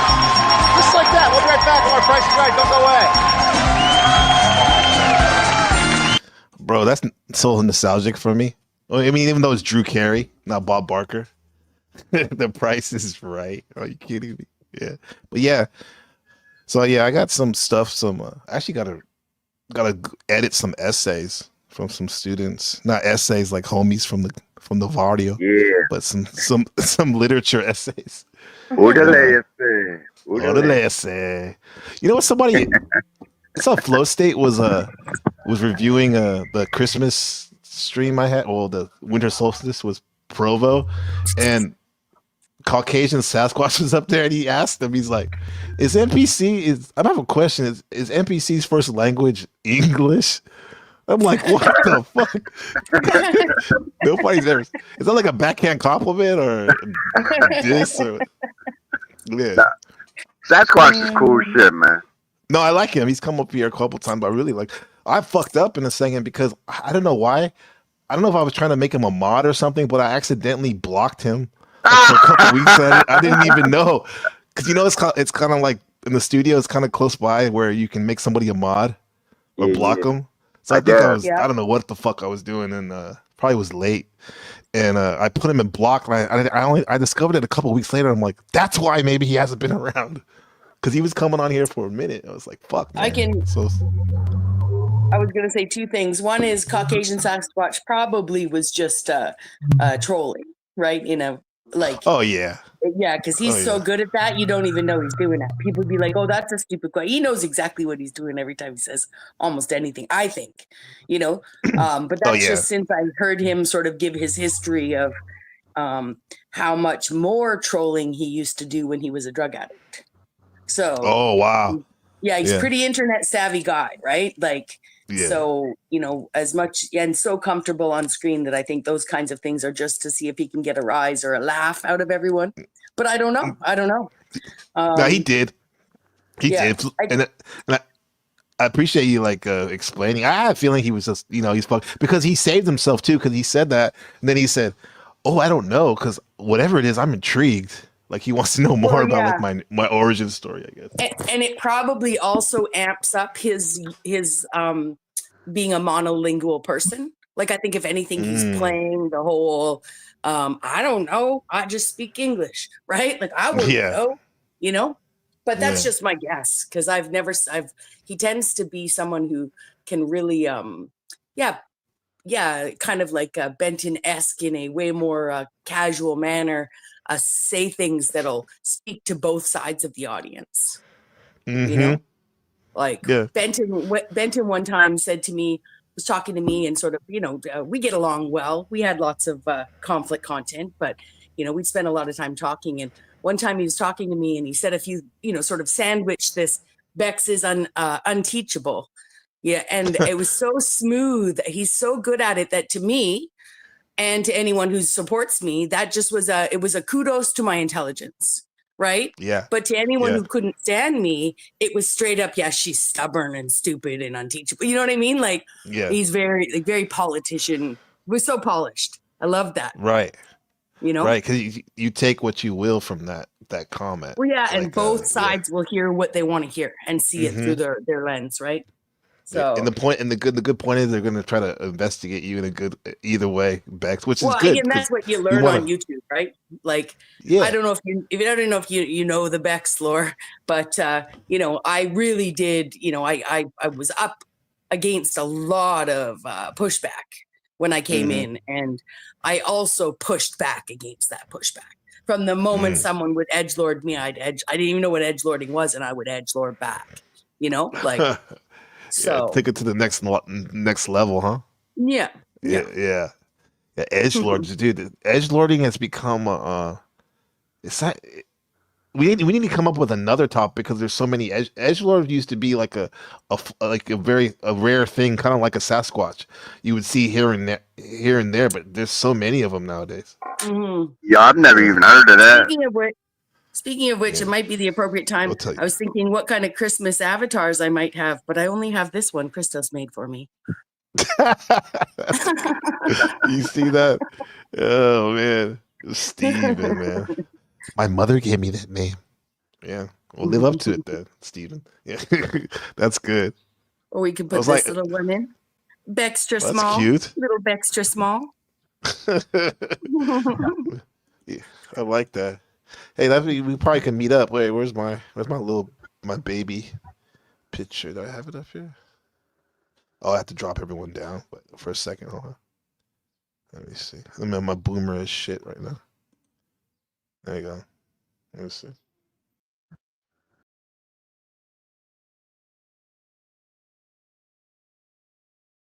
What a great picture. Old school with the bunny ears. We have this thing in where I'm from in California. It's called Great America. It's kind of like Six Flags. You guys familiar with Six Flags? I think that's all over the country, right? Yeah. It's like that. It's like, I think it's the same company except they call it Great America. And back in the 80s, that was '70s and '80s, their mascots were the Looney Tune characters. Mm. Yeah. I'm That was jealous, a actually. Was that a I just water learned park? Well, no. Well, the picture right there. No. Great America. I think now they have a water park, but because like most of those places have, but back when I was a little, they didn't have a water park there. But now they probably have a water park connected onto that thing right there. Yeah. It's been a minute. Been on West Side. Yeah. Yeah, this is nostalgic. The Christmas time, huh? Yeah. You know, all that time. I just remember, bro, like we didn't have much growing up, but my mom always went out of her way to like load it up on presents. I was lucky with that shit. Yeah. Yes. Yep. Mm-hmm. I've spent a lot of Christmases with other people or on my own at this stage of the game. So I don't get too melancholy or, you know, if I want to have a busy Christmas, I plan it. If I don't want to have a busy Christmas, I don't, you know? Right. And, this year, I'm not going to anyone. I've got my cousin comes over from Vancouver a couple days later, and I've got a bunch of stuff planned with some IRL friends here. That's fun. That's Which is great. probably You not actually that have much. we have friends. Like yes, some of us YouTube, and we have friends in real life. Yeah. Well, and I But this spent a is real long time enough, when I though. first started streaming. I really ignored them, so I spent a lot of time this year, sort of rekindling, well, immersing myself in my real life, like with a frenzy, kind of. Yeah. Yeah. But maybe it's because of me like living here. But I talk to my online friends way more than my other friends. In squish reality, I call it. Even though I try to maintain those contacts, but you know, people are busy and whatnot. But it's nice to know that there's pretty much you only need a couple of good friends that are like they're around if you need to, you know, if you want to talk to them or build with them and whatnot. 100%. Yeah. Where are you, Jeremy? DMV area. What's that? DC, Maryland, Virginia area. Oh, thank you. Thank you. I'm from the west coast of Canada, so I didn't know the West acronym. Side. Yeah. West Side. BC, yeah, DC over there. This last time I was back in America was 2020, or I think I went to DC. I had never been there. It was cool. Was it empty? I was going to go to. No, there was a lot of people. I stayed over there in the Friendship Heights. You remember that part of DC? Yep. Hell yeah. Yeah. I'm all over nice DC, over bro. Yeah. When someone says DC, I always think DC's in New York. I know it's not. No. You know, but to me, I picture, I know there's a Pentagon, and I know I've seen tons of pictures of DC, but to me, Well, that's in that geography Virginia, right? is in New York. I know it's not. You know what I mean? But I just can't seem to get it out of my head. But us on the West Coast here, even with only like 10 provinces and 3 territories, there's 4 maritime provinces, right? So, you know, 40% of our provinces are in the Maritimes. And as someone who's on the West Coast, to us, it's so distant. You know, it's basically like calling all the countries in Asia. You know what I mean? It's like they're all just the Maritimes. We really, you know, which one, whose is what's capital city, I've fucking forgotten since high school. I could pull it out, you know, but it's just like it, you know, if you say you're from Nova Scotia, I think you say New Brunswick. You could be from Newfoundland. I don't pay attention. They're all the same to me, you know? So yeah, the big cities are the more stick on our mind. Jeremy, did you have that test when you were younger in school where you had to memorize all the state capitals and also the largest cities as well? Yeah, I think that was around like 3rd, 4th grade or some shit. I can't recall. Yeah, man. exactly. Yeah. We had to do that too. And that's why, you know, I don't mind admitting, I don't care if people call me stupid, you know, it's only 13, right? It's only 13. And in fact, in most of the provinces, most provinces have like 1 or 2 big cities, you know, except for Ontario, Quebec, right? The other provinces are all like, you know, we've got Vancouver. We got Vancouver here in BC. That's the first place I probably would go to. Vancouver. Well, if you check out my community page, I took 2 pictures this morning when I was down at the water. and it's sun. It was a sunny day. It's beautiful. Like we don't get snow where I am. A couple days a year. You know. Really? Yes. When I think of Canada, I think of a lot of snow, but it's such a big, monstrous area.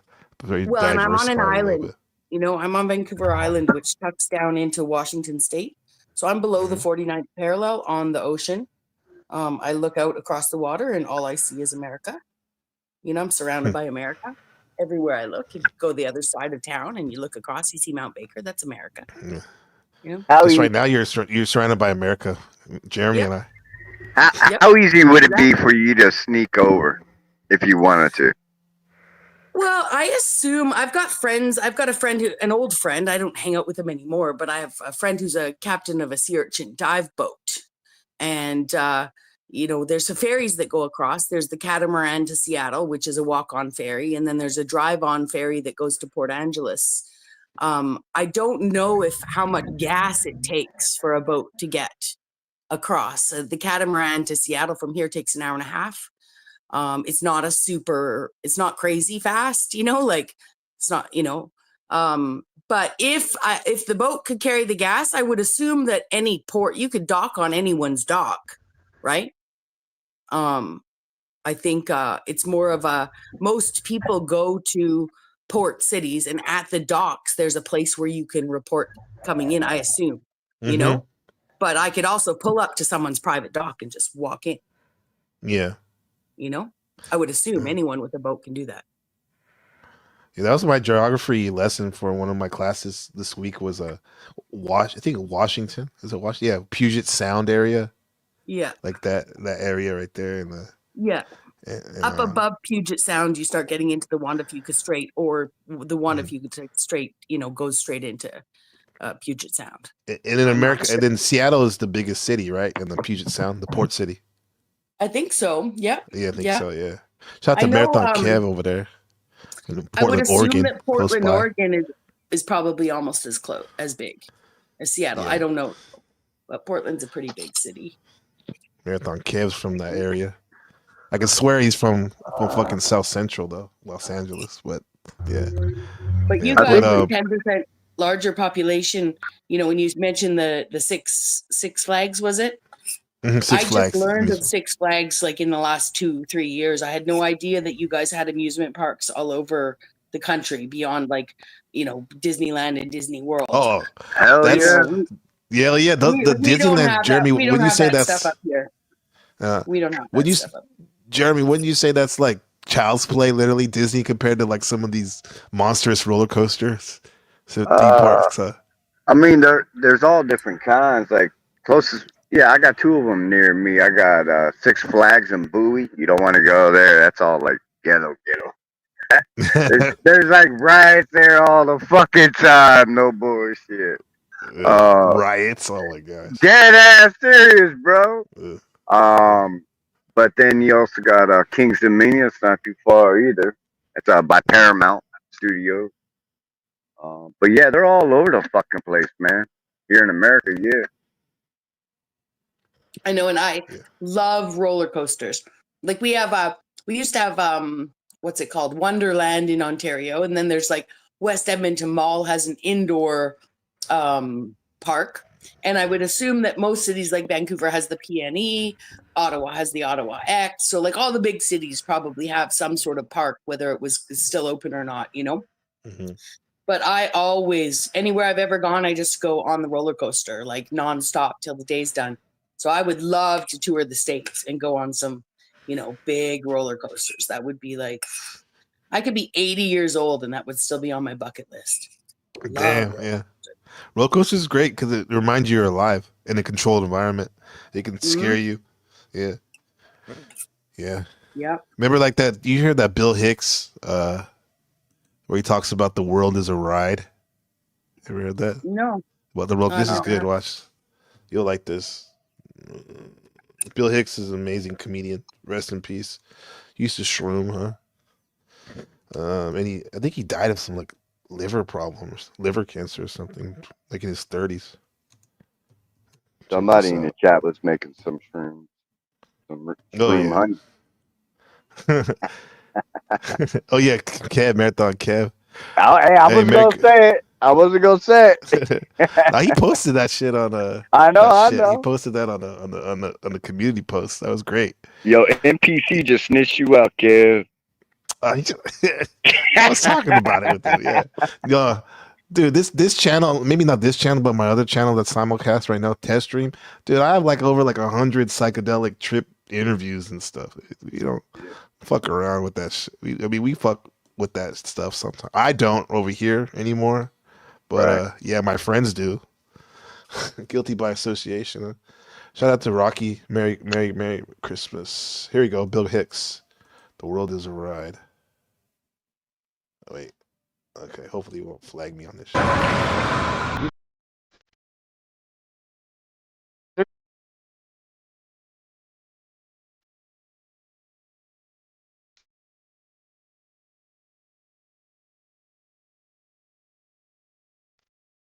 I have. The world.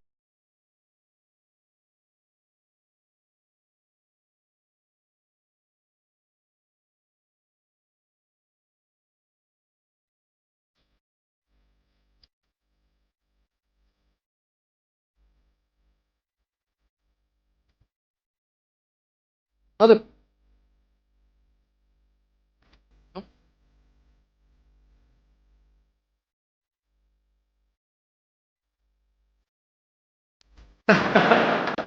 Cut him up.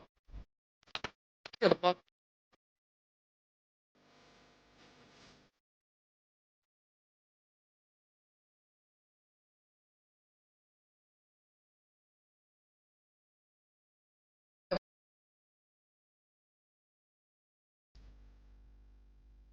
Doesn't matter, but. It's a ride. Right.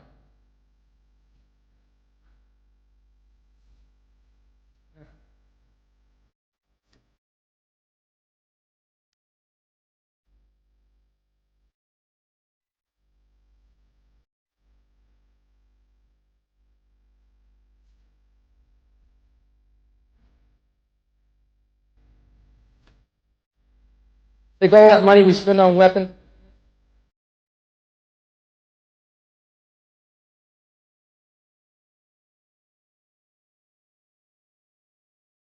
Yeah.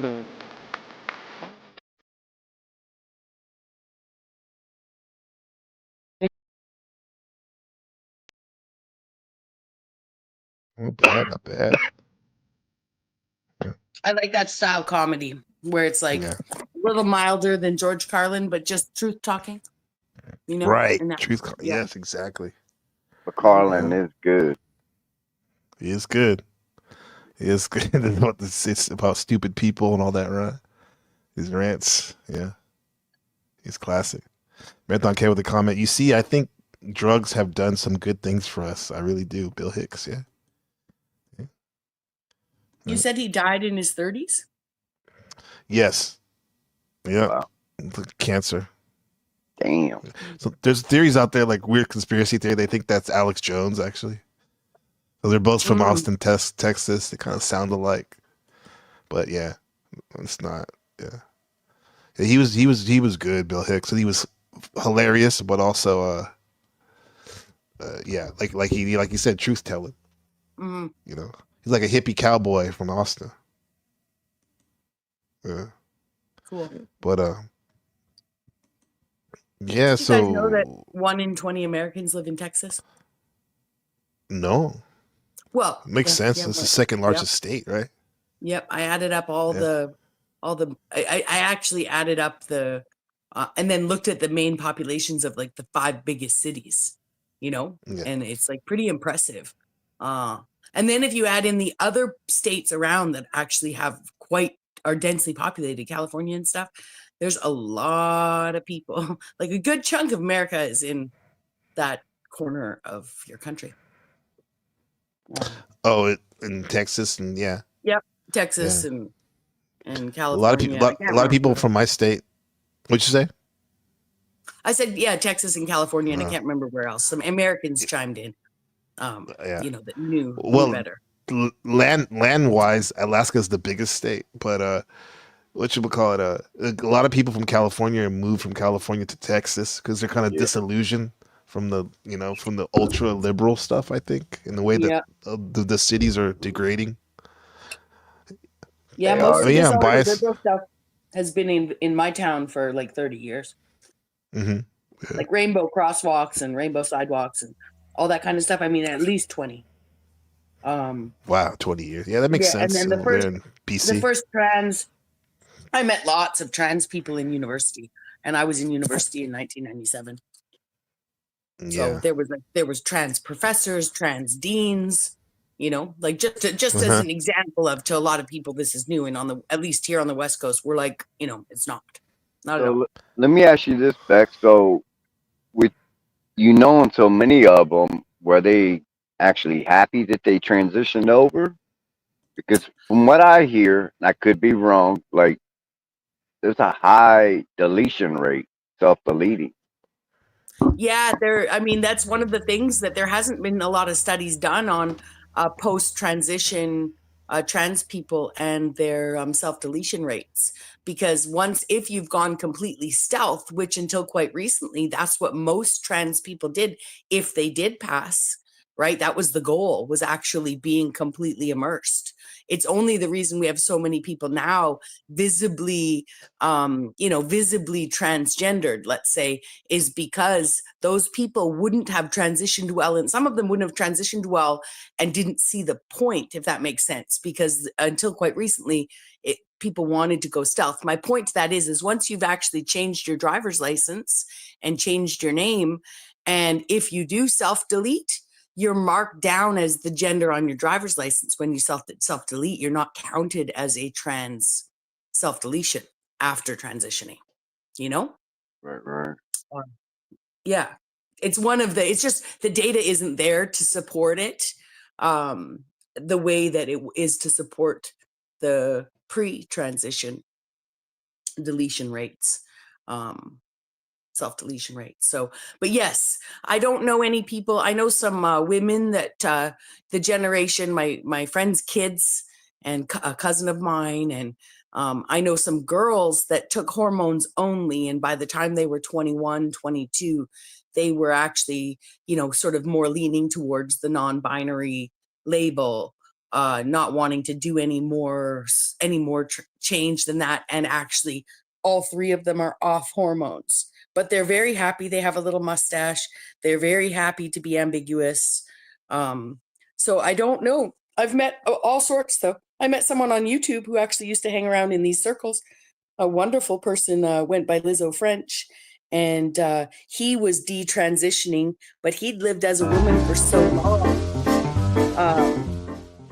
He'd lived as a woman for so long that his detransition was private. And when we talked on, I think, the Realist McCoy's the first time, but he used to visit London's and stuff too. He sounds like a woman. He's very effeminate, still looking, but he was just in the process of having all his breasts taken off and stuff like that, and looking into hormones. And it was just neat, because it was neat to talk to someone who was making their change back to their original gender and not was not aware of any of the propaganda, Yeah. Yeah. So my guess is some do, some don't, Yeah.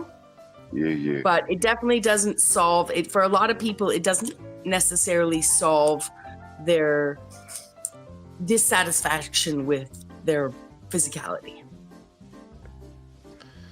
It's kind of like thinking that if you move somewhere else, like look at me, I moved to another country, that like it's gonna solve all your problems. When in fact, whatever is, like I was speaking on earlier about trauma and patterns and recognition, and like if you don't address those original traumas, like it's gonna keep coming up no matter what you do, no matter what clothes you change, where you move, or even your gender.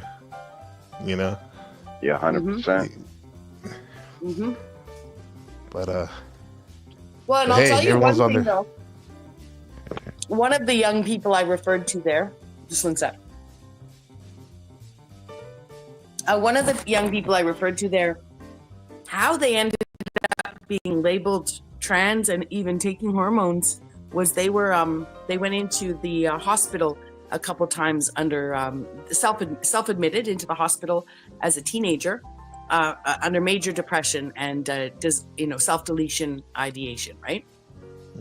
Now their parents weren't able to sort of help them, and they just admitted themselves. And after 3 admissions into the hospital, they by the time they were in there the 3rd time, there was some outreach, religious people, let's say, coming in. But independent of that, it almost went backwards diagnosis. So because you have self-deletion ideation, you might be trans. That's how far the hospitals are going. In my province, you can't get a general practitioner to look for a family doctor. At least 10 years ago, if you called a family doctor saying, "Are you taking new patients?" They would say, "Are you trans?" Only trans people could get a doctor. Yeah. We have walk-in clinics. We've had them for about 25, 30 years now.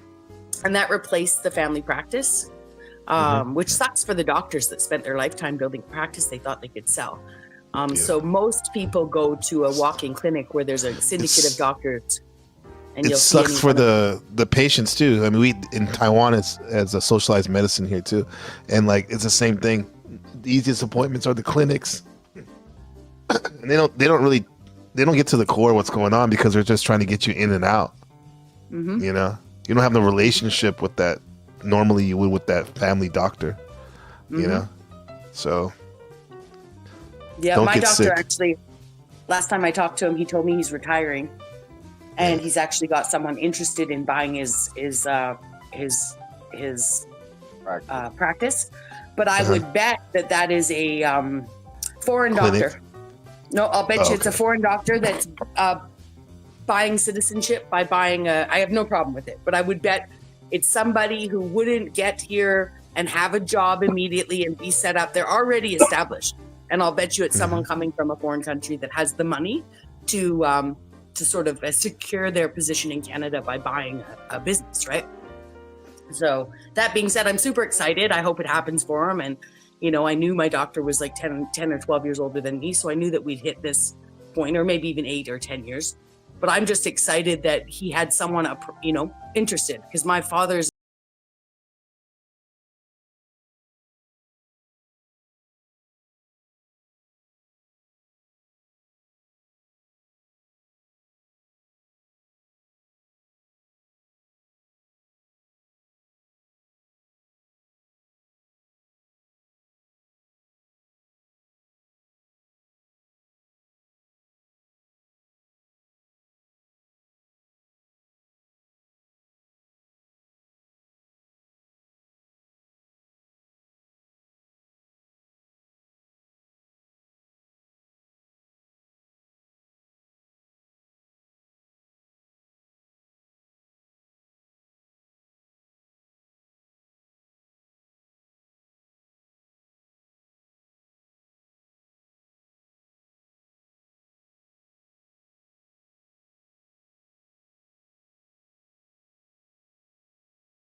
for my major meta battle day, like over probably 14 months ago now. But when Resto saw it when we first met, he's like, do me a favor.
But thank you for that. With duly noted. You're welcome. Yeah. I go through phases. Sometimes I have, I probably right now, I think I probably have like 250 people blocked. Oh, yeah. But then I'll do a mass 250? Oh, yeah. Damn. Yeah. Yeah. You have a channel? There's a way that when you've got a bunch of people coming for you, and one way of determining who, like, people will bring all their stock accounts into their favorite content creators space, right? So, so if you're trying to, just gray rock, 10 or 15 people, then you're gonna, the best thing to do is to see the patterns of the new names that come back up that can't see you. Not that it's all about me. I'm just saying, there's a lot of new names over in that channel when we went down last time. And sure, he could have been out networking. I know that, but I also know that, people can. Anyways, my point is, if you want to, I'm visible. There's always incognito. Anyone can see me. It's not personal. Take it personally. Take it personally. It's fine. I love it. Sometimes it's funny when people block, because I've been blocked lots too. But you get to this point where you're like, where's so-and-so been, right? Like, and then you realize they've either blocked you or you've blocked them, but or you're just not going around these places. Anyways, I don't know why. It's like confessions with Bex. But it's another way of influencing, right? Like, so there was a point there where if you're over, when Steven flipped on me the third time, I'm just like, anyone that's in there, except for people that I can clearly see were totally antagonizing him, I would block just for being an idiot. But I'm over it. Kind of. We're going to do the great. All I'm saying, you should see my hide list. Okay. People are like, they block people, or, other people say that people are, whatever, NAZI blockers. You know what I mean? Whereas I just built a Trump wall. I just hid hundreds, right? So you just can't even come and talk to me. Click the link, man. Click the link. That's what I said. So when that happens, when you hide somebody, so do they think they're still in the chat, but nobody else can see them? No, a hidden person, they will until they leave the chat and come back. You'll see your own chat, but if you leave the chat, come back and go back and you can't see yourself, you're hidden. But say I block you. If I block you, Jeremy, and you come to my channel, only I can't see you, right? All my moderators, everybody else can. But if I hide you from my channel, nobody can see you. But out in the real world, out in everybody else's channels, we can see each other. So online, they're not as good as explaining that on YouTube. A lot of things you'll find say block and hide are the same, and they're not. But you know, at this stage of the game, part of that is just me being an antagonist, right? You know, it's not me at my best. I'm not gonna lie. You know, why antagonize people? Well, why not? That's what we're gonna say. Jeremy, you said you didn't know what an edgelord is. It's basically an extreme troll. Most extreme. That's what it means. Yeah. Like when the one from the other night. Pardon, Jeremy? No, I was telling NPC like the one the other night. On Mel's? No. I don't even want to say his name. The panel I went on, you know. Yeah, yes. Yeah. Okay. I don't want to give him any attention. Okay. But yeah. Yeah, usually edgelords have skills though. Well, where I learned the term was when first time I clicked Paul's link, and then London made a thing where he was like, Bex, you're far from home, Bex. And he had, before his live stream that day, he had come into Benton's and said something like, Bex, he'd said something about be careful or you know, something in reference to cult, right? Like with them implying. And I pushed back. I'm all culted up now. It's too late for me. I'm all culted up, right? But I was so new to it all that Benton, when he was going to start reviewing it with me, and he saw this comment, he said, "Oh no, London's just edgelording you." And it wasn't until like later that I realized I edgelorded back, right? Like, that's what I did. I was just, you know, I'm not all cult stuff, but I played that part for like 3 weeks. Cult member number 0, you know, anytime they came to my channel, I'd start asking how they felt about Unslavia and Talcadia. And, you know, I'd ask a bunch of questions on a scale of 1 to 10. I took but it was, you know, in hindsight, it was a lot of fun. At the time, I was on a steep learning curve. Now you know. Shout out to Dancing in the Vibrations. Big ups and love, y'all. Better get some sleep. Merry Christmas. See you all soon. Yeah. What time is it where good you to are? see you. It's 11:21 a.m. on December 25th, 2024. Oh, nice.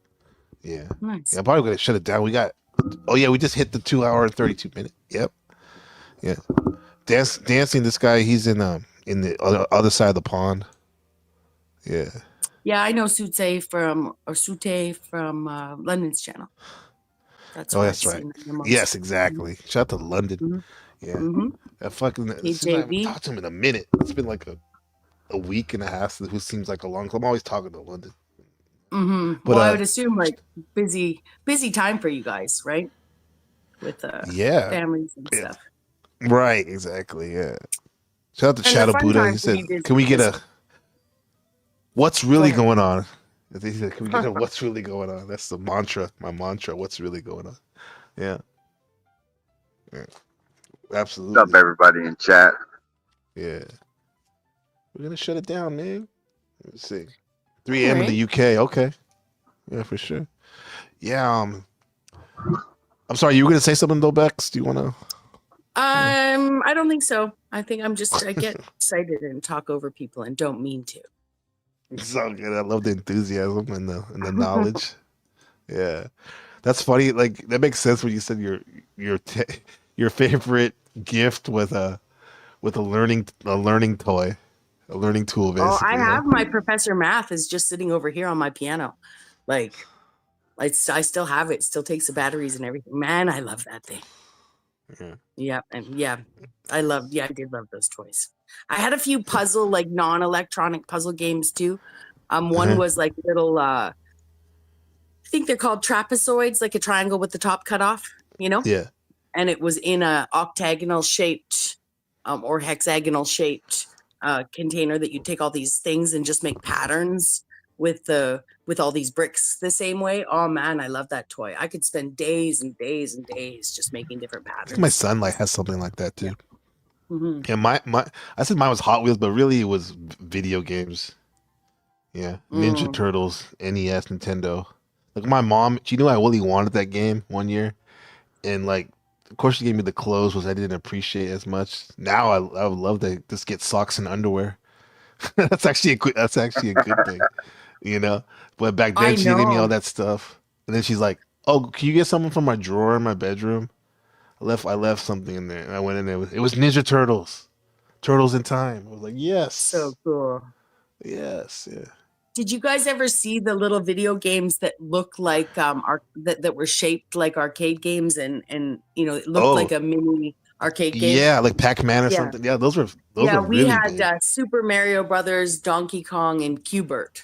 Mm-hmm. Yeah, Oh, My brothers Cuban. Cuber. got Fuck. those. God Yeah, I That's damn. a That's love thinking old. game. Q*bert. That's Man, a Q*bert thinking was game, my bro. game. Yeah. Yeah, well, of course. Yeah. Jeremy, what about you? What's your favorite gift? One of your favorites? With my gifts, Favorite my gift favorite. that you got? Oh shit. I A don't know. favorite. Maybe like the back in the '80s, the real Transformers, where the motherfuckers are like 5 pounds. They're made out of metal Oh, and the shit. heavy one. Yeah, Yes, yeah. Like yeah, Optimus Prime and all that. yeah. I still got original Bumblebee, man. Still Oh do. shit. It's He's a actually a bug, pretty right? got. Yeah, yeah. Volkswagen. He's still in pretty good goddamn shape, man. And then Mm-hmm. also I have a He-Man. He-Man's shit. What was that tiger's name? The green one. Battle Cat. Yeah, yeah, yeah. I still have that. So my He was Opa, when we left LA, my Opa kept mine. He kept it on the shelf, so it looks like brand fucking new, man. So I still have that fucker too. it's fierce too. Does he have the battle armor on it? No, the battle Yeah. armor got lost, man, but the cat is intact. He's still Original there, huh? paint, no scratch or nothing. Yeah, when he Yeah. passed away, my mom made sure she went and grabbed that. Yeah. Yeah, For sure. Those are good things. Like I like Transformers, but G.I. Joe, that was my thing. yeah, G.I. Joe them too. characters. Yeah. Them too. Yeah. All that fun I was a stuff. sucker for Barbie dolls too, and played them way later than my friends. Not gonna lie. Well, Luckily, I'm glad. I moved towns when I was 12 years old, and there was one girl in the school that was standing all by herself at lunchtime. So I went to talk to her. Turns out she was the one that the whole school picked on, but it didn't matter to me actually because I don't like that kind of behavior. I know I might have changed on YouTube, but I asked her, "Do you want to play Barbies after school?" And that and I moved from where I lived with my dad to where me and my mom moved to.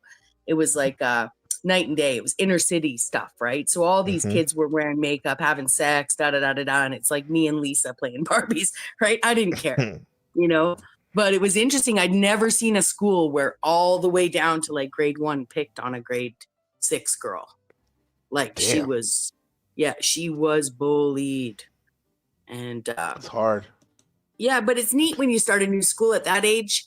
I'm the kind of person that wouldn't have ditched her to make other friends, So, it takes time to change the social network, but I did, at least for me. And it's funny, you always think that when you're in that group of outcasts, and when I was growing up, I always thought, oh, I was being, sort of like pity fuck or whatever. You know what I mean? Not that I slept with them. I'm just saying that it was like, you in your mind, you're like, you did a good thing by being with these people. And then one day you realize, oh, I was a social outcast too, right? You're like, I'm awkward. I'm fucked, right? There was nothing about me that was any more than them giving empathy to me in my social setting, right? Like, so silly, very egocentric, but one thing about me is that I can be very bright, but I'm super naive as well. So, anyways, worked out well, made a lot of good friends and crisscrossed over between different cliques and stuff. And, never made it to the top, but never wanted to be at the top anyway. I can't kick a ball or, I'm not an athlete. Yeah. And that's usually where the popular girls are. Nobody wants me on their field hockey team. We'll lose. I'm scared of the ball. I'll always be scared. I'm like, don't throw it my way. Like, doesn't matter what you're doing. Like, I'm protecting myself from. People are strong. Athletes are strong. They whip that shit across the court. And you're like, I'm not on the team. I'm just here for PE, you know? So, and the That's worst my is they always identity, put Bex. You're an athlete? Athlete, yes. Like growing Yeah. up, basketball, football, baseball in high school. But here's the Cool. thing: like, I didn't really like as a higher went up, like varsity. I didn't like the people on the team. So it's like, even though I could have been going to their parties and kicking it with them, I was like, nah, I'd rather kick it with my set of friends they're not athletes. A lot of them were athletes, but they were over it. But I love Yeah. sports so much I kept playing even though I didn't like the people. And after a while, I was like, "Fuck these guys, bro," because a lot of them were So you dicks. I probably have to admit that. acted as a bit of a bridge between social situations too, though, right? Because sometimes you Absolutely, still have to. yeah, Yeah. absolutely, yeah. And that's what I would say. I never understood why they I get that you got to give the chubby girls their chance to, you're in PE, everybody's got to participate, but they always put the chubby ones in defense, right? Defense is a really important position in sports, right? I get Right. that none of us are going to be running and being super aggressive, Mhm. but when you're not an athlete and you're thrown in defense, you're basically leaving the goalie alone. Right? You see what I'm saying? Like whoever's, whatever sport you're playing, it's like, because as soon as those people, those centers start coming towards you and they play on the teams too, like you're just ducking out of the way. Like I said, you're not helping the sport at all, right? So You know what it is? It's like most sports, wherever you're playing team sports, it's a lot of times they're offensive minded first. So they put the best players on the offense and they kind of stick, or they call it hiding the less athletic person, like on defense or something like that. When in fact, you're right. It is important to defense. Like, so my coaches were like, the good coaches I had were like, no, defense makes offense. So if you have like a good defense, it can lead to easy opportunities to score. But yeah, baseball, right? Like I was telling you, like my one of my heroes growing up, he passed away, Ricky Henderson from the Oakland A's in Oakland, like a couple days ago. His birthday is today. He dedicated this to him, actually, this broadcast. He was in left field in baseball. Well, usually when someone's not good in baseball, they put you in right field. Yeah, kind of stick you there because most people that hit the ball to the right field are lefties, or left-handed, and as we know, most people aren't left-handed. So yeah. But interesting. But that's interesting how I wouldn't think, like, even with girls, the athletic, it is. I would say it is a thing. Even because we always think about the guys being the jocks, but no, also in the girl hierarchy too. It's there too, some huh? of them are so serious and so competitive that even when because they see PE as an opportunity to practice for their team, right? So they're not going easy, right? And nor should they, right? I don't sit in a math exam and try and get a few wrong because whatever, help the bell curve or whatever, so why would I expect them to not to see? Those are not mutually exclusive. There are people who can math and sport. I understand that. Yeah. So I'm getting my son to do right now. I mean, he's in first grade, but they take school pretty serious here. In a sense, like the Chinese, for example, they have to learn all these. It's not like learning the alphabet where you have to, 26 letters or whatever it is, but like literally you have to memorize like thousands of characters eventually. You know, what a gift! And every day it's more and more, and they're only in first grade. So this guy, he's doing good, but he also does judo and swimming. Good. So he has a busy schedule. Good with judo, man, for real. Yeah, the school has a team. We're lucky. To learn an Asian language and English, though, growing up, what a gift! And to learn to read and write, learn to read and write that Asian language, And where you know what he wants to be, Bex and Jeremy, a YouTuber. Right on. Yeah. Yo, believe it or not, Resto's daughter wants to be a YouTuber too. Yeah, there you go. They're both bilingual. Yeah. Both Asian too, right? Right, exactly. Yeah. You can tell them some of us a year and a half in are trying really hard to retire, right? Trying really hard to retire.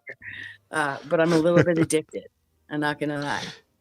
Yeah, it's fun. Yeah, like this channel was an Yeah. experiment. NPC the game, like where I just put to see how many views and stuff I can get, and I ended up getting like 100,000 views in a month when I first Fuck started this, you. like Fantastic. last year. Yeah, Yeah. but that was because you know what I was putting on here? I What? was putting three things. I was putting fight videos that YouTube wouldn't censor. I was putting Mhm. a Call of Duty, real life Call of Duty battle cam battles in from Ukraine. Oh Like shit. they like literally like the cameras on the people fighting in the Ukraine Russian war right now. Yeah, And then yeah. the last one that gets like the most views is people overdosing on drugs, doing too much. Yeah, Wow, man. I mean, that makes that's sense, what. man. Yeah, people love that, man. Like, Yeah, drugs, murder, and fighting, I guess. Yeah, yeah. so I had I don't know about my view count. That's super impressive. Like, and it yeah. just goes to show how humanity, how we've been either Exactly. socialized or at our core, Yeah, we like drama. You know what I mean? Like, and yeah. unfortunately, I don't mean to act like somebody dying in a real war is drama. You know, Hmm. I know what you mean, I don't mean Vince. to minimize that. Yeah, but I know one thing that I achieved. But I was out here like, I mean, I did a 27-hour stream one time. I did Damn. 110 hours out. I was out here 110 hours straight with 3 hours sleep on day 2. Wow. Flo and I just recently talked about, oh yeah, and I wasn't, I mean, I was not, I didn't realize that people would think I was a junkie. You know what I'm saying? Like I don't use any stimulants, right? So, I mean, I smoke cigarettes and I drink coffee. So I was definitely on something, you know? But Yeah. it was Flo recently that was like, well, I thought you were totally a crackhead or something, right? I'm like, oh my goodness. But I got almost 10,000 hours watch time hours in my channel in about 4 months. Damn. That's impressive. Yeah. 10,000. So what Wow. was Yeah. your content at first? What kind of content did you do at first to gain all that? Good question. I was just a panel channel, but I'd been all over everywhere, and I had also been in the trutherverse. That's what brought me into YouTube. But I'd been awoken to it on multiple levels, and actually, Stephen was a big part of that. Before he ever live streamed his early content. But I awoke it to how much of it was just fucking hogwash fucking fake lithographs. Like people don't realize this is just propaganda, people, right? Like, that I got brainwashed. I let myself get brainwashed with fake truth on YouTube. Mhm. And I still feel like most of it is 100% fake. You want to prove to me that adrenochrome exists, do the deed. Do the deed, do it in front of me, and if you get high or get young, I'll believe it. And no one's going to do that. I look like the jerk. I'm the one who looks like the jerk for even suggesting it. And everyone's running around on YouTube. The baby's in the tunnels. It's like 4 years later. Go dig a hole. Go talk to the police. This is People why are the weird. mantra for this channel and my just way of being is making the big picture and looking at the big picture and the small picture, because a teacher of mine that was like a really big conspiracy theory dude in the early teens, he went all down all the rabbit holes and whatnot, and he came to a point where it's like, where is all this conspiracy knowledge, so-called truth, doing for me except making me more paranoid and miserable? And he was like, Yeah. I'm going to look at the biggest conspiracy that I can see, which is this false sense of self who I'm attached to. And he just flipped it. He just flipped it, bro. Yeah. It was like, Yeah. because you can't relate these to your life. Like, what's the point except freaking yourself out like a fucking roller coaster or Yeah. something? Exactly. And that's where I would say I started out wanting to do something more like Charles or London, where people just came over to talk. But I also wanted to have more control. I spent more time on Charles' channel. London didn't go live like all the time, maybe twice a week, right? And he tended to have something he wanted to present and open up the panel, right? Charles always did some reading, and then we'd all just hang around and talk. And I noticed that a bunch of us had loops, right? Saying the same thing all the time. And I was no less, I was not innocent to that, right? I mean, I was just as guilty as everyone else.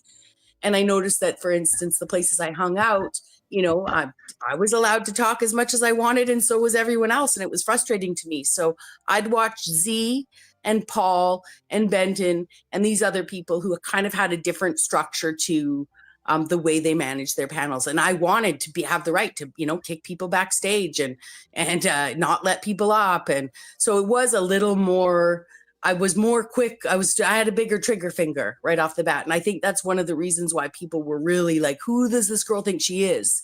Because unless you've never been backstage, and the first time I ever backstage someone, I backstage Singular Illumination.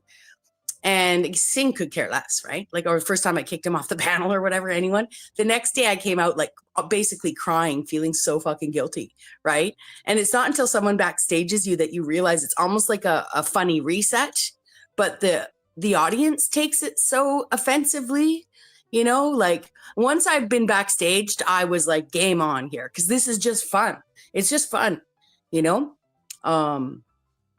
yeah. So I did a lot. I did play, I played that host that was like, not just going to sit and be polite to everyone, I was like, I was sick of you. I'm like, I'd be like, yeah, this is boring. I don't want to talk about this. Right. I wasn't even polite about it, anyways.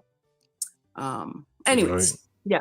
So yeah, it's kind of a crisscross over between a bunch of those channels at the time. Okay. And here you are I now. shut my channel down about last November, December. I shut my channel down for 3 months.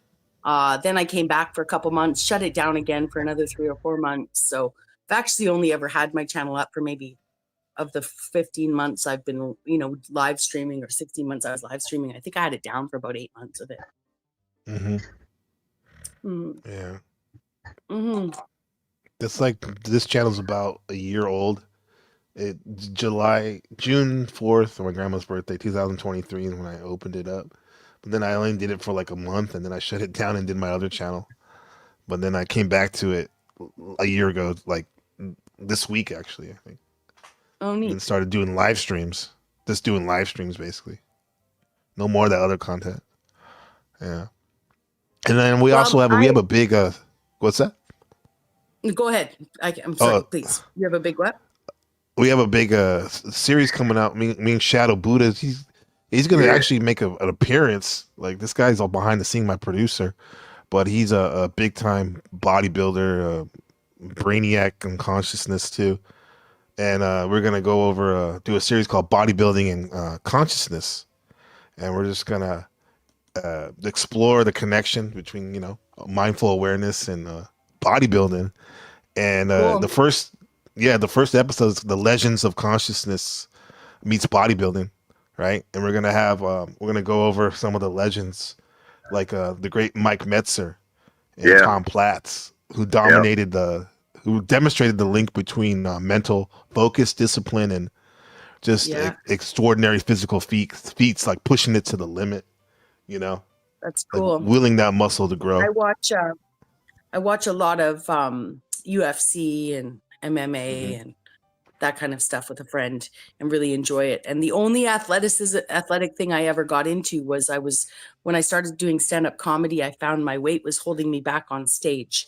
It was just like, I wasn't as comfortable. The stories didn't land the same, and I decided I joined a kickboxing gym. And in a matter of about 4 months, I actually became their poster girl for a while. I injured my foot in the kickboxing gym and ended up not realizing I was injured and sort of getting back to my sedentary life quite quickly. But I transformed my body. Like, I was in the best shape of my life in under 4 months. And I loved it. I loved kickboxing. Like, I can't do it. Whatever injury I did to my foot, as soon as I kick that bag or run around or bounce on my feet like that, like I have a metatarsalitis and my feet bones get very, like, it's like my foot feels broken. I tried everything too. I bought the right shoes. I wrapped my feet and all that jazz, but I can't kick a bag anymore, or I won't be able to walk for what about a couple months after. So what about stem cells? Yeah. Oh, I wish. You got some?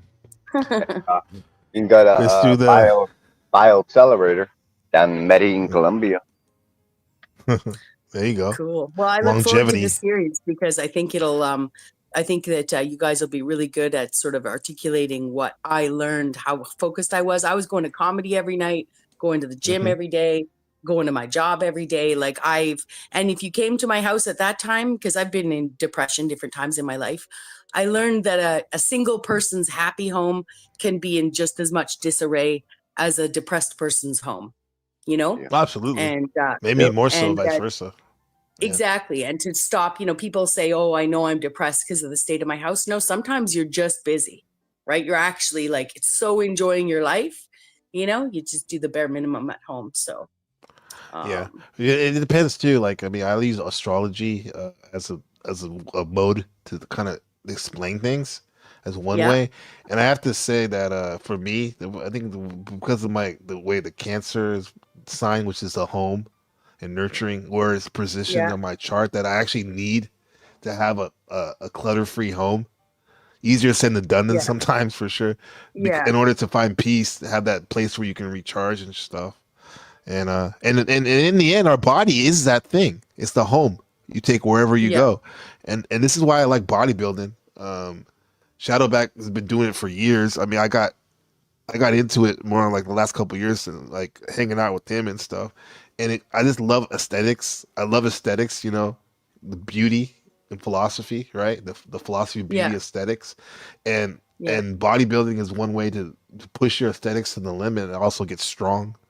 So it's cool. Well, I yeah, like it a lot. it's amazing to sculpt your own body, because that's really what you're doing. And when I was in, and Exactly. most of people on YouTube might be like, she's just like the muscle, my leg muscles literally radiated down my legs. You know what I mean? Like they were beautiful.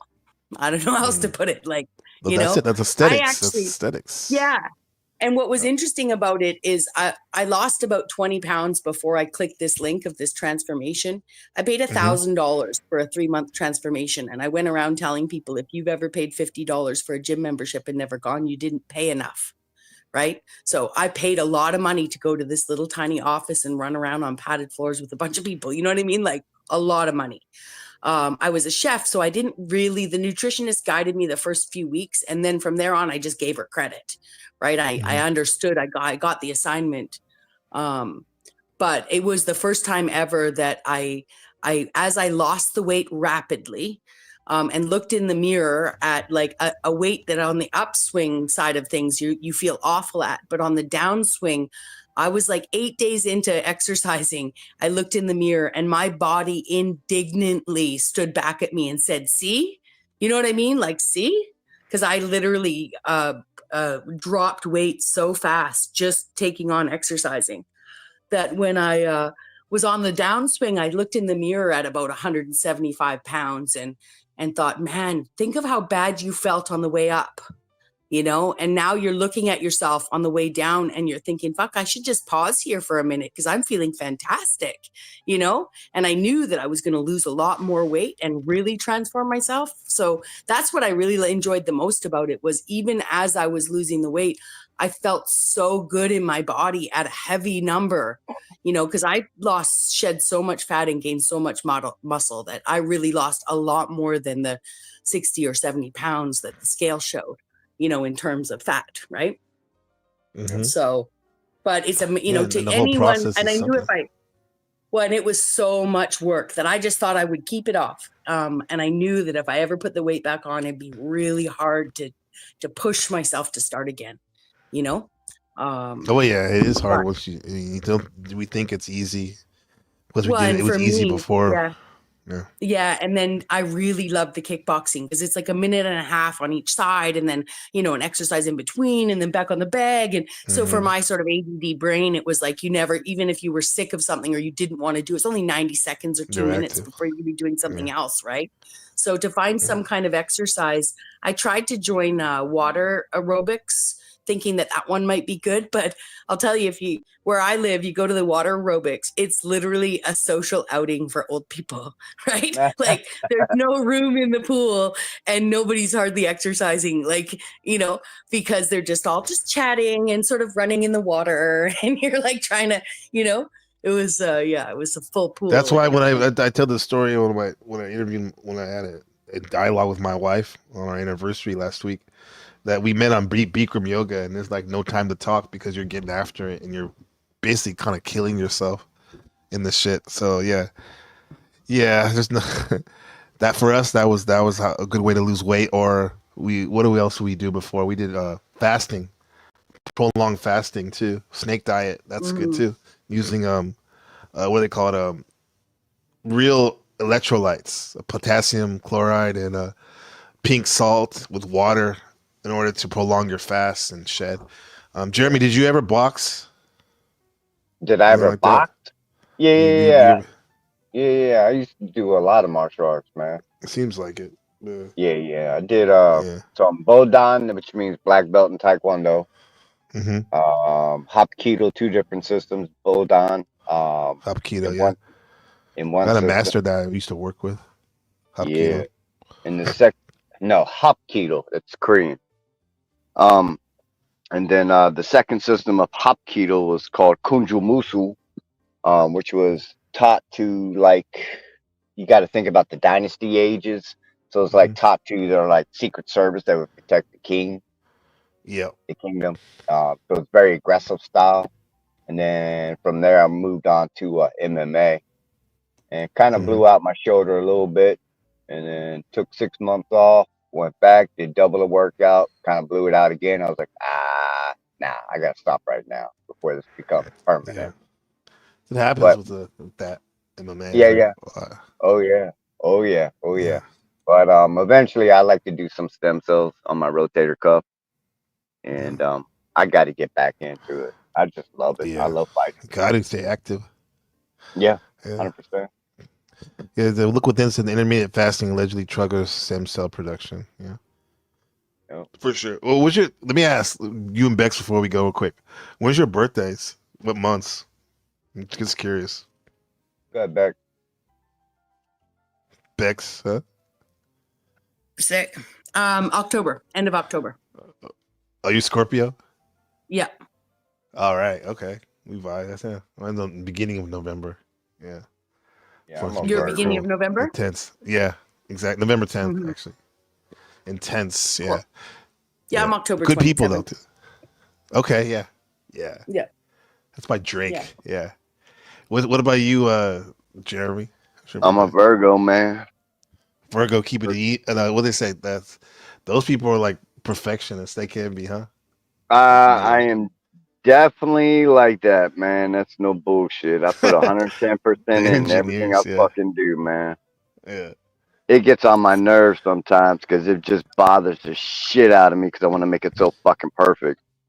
Yeah. That's why you gotta embrace the polarity. Try doing that sometimes, which is Pisces, which is those people can be seen as like almost scatterbrained because they're like, what's the point of going into detail and trying to make it perfect when everything's already good? Which in a sense is kind of true on a non-duality type of way.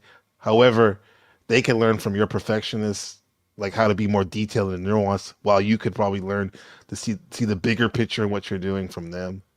Not to tell you like what to, just I've seen that because I have a lot of Virgo friends that are like, yeah, they do that. They're really good at whatever they're doing, except they knock their head over. They get like they don't relax enough sometimes. Yeah. No, I don't. Yeah. Yeah. But then the Scorpios are like that's like a friend for life. Because I mean we're real about that shit. That's why Bex probably sees through. It sounds like you see through the bullshit. Both of you guys sees through the bullshit and real recognizes real. And Well, life experience definitely makes that happen too, though. yeah, definitely. Yeah. Yeah. Yeah. And I think that's one of the advantages of this simulation on YouTube. One of the main advantages is actually learning quickly the sort of masks,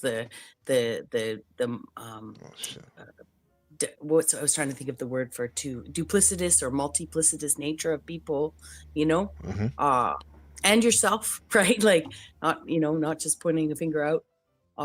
So I find that on YouTube's taught me a lot more about people. I know a lot of people on YouTube think that YouTube is a cross section of society, especially the trutherverse. They're all, truthers versus normies, and the world has gone to hell in a handbasket or whatever. I'm not that far down. I do know that the cross section of people online is different than the world, a lot, like the people that have the kind of time to spend online en masse are not the same people that are out in the world raising their families, having kids. I'm not saying that, I mean, all types are online, but it's a cross section here that, you know, but still, it still represents people in a way that I learned so much. I was really naive when I came out here. Naive to my own, you know, even naive to the way I was perceived in the world.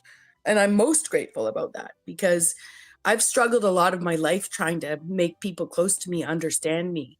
And on YouTube, I noticed that once people have a perception of you, it's really hard to change it.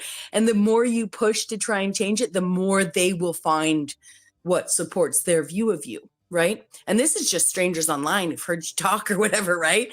So when you think about the people you have invested in, like it's just impressive to see, you know, we all wear masks in real life. And there's something on this, there's just something in this simulation that's just really taught me about people. And I don't get down on the world. Like I don't go out in the world because of how, you know, whatever immature we can be online or whatever. I don't think everyone's being that way, but I do know people keep to themselves. You know, you're nice to that coworker at work for the 10 years you work with them, even if you don't like them, you know, and even your inside dialogue with them is totally different than your outside dialogue with them. And that's what happens out here on these streets, right? So, yeah. You know, only more people will speak up and say, yeah, you're deluded, you know, you're full of yourself or whatever, right? So, yeah, I just, you know, that's what I love the most about it is I really feel like, and I got bugged about this last year, but I grew up a lot out here in the last year and a half. And yeah, love it. Yeah, you literally, we used to call it, it's like your self, Carlos Castaneda say this, you're self-stalking yourself if you're paying attention to actually listening to your streams and stuff like that too. It's like you're going over and you're kind of critiquing, almost looking outside yourself, like third person view. You know, I love the GTA game so much, and this is what it is. Yeah.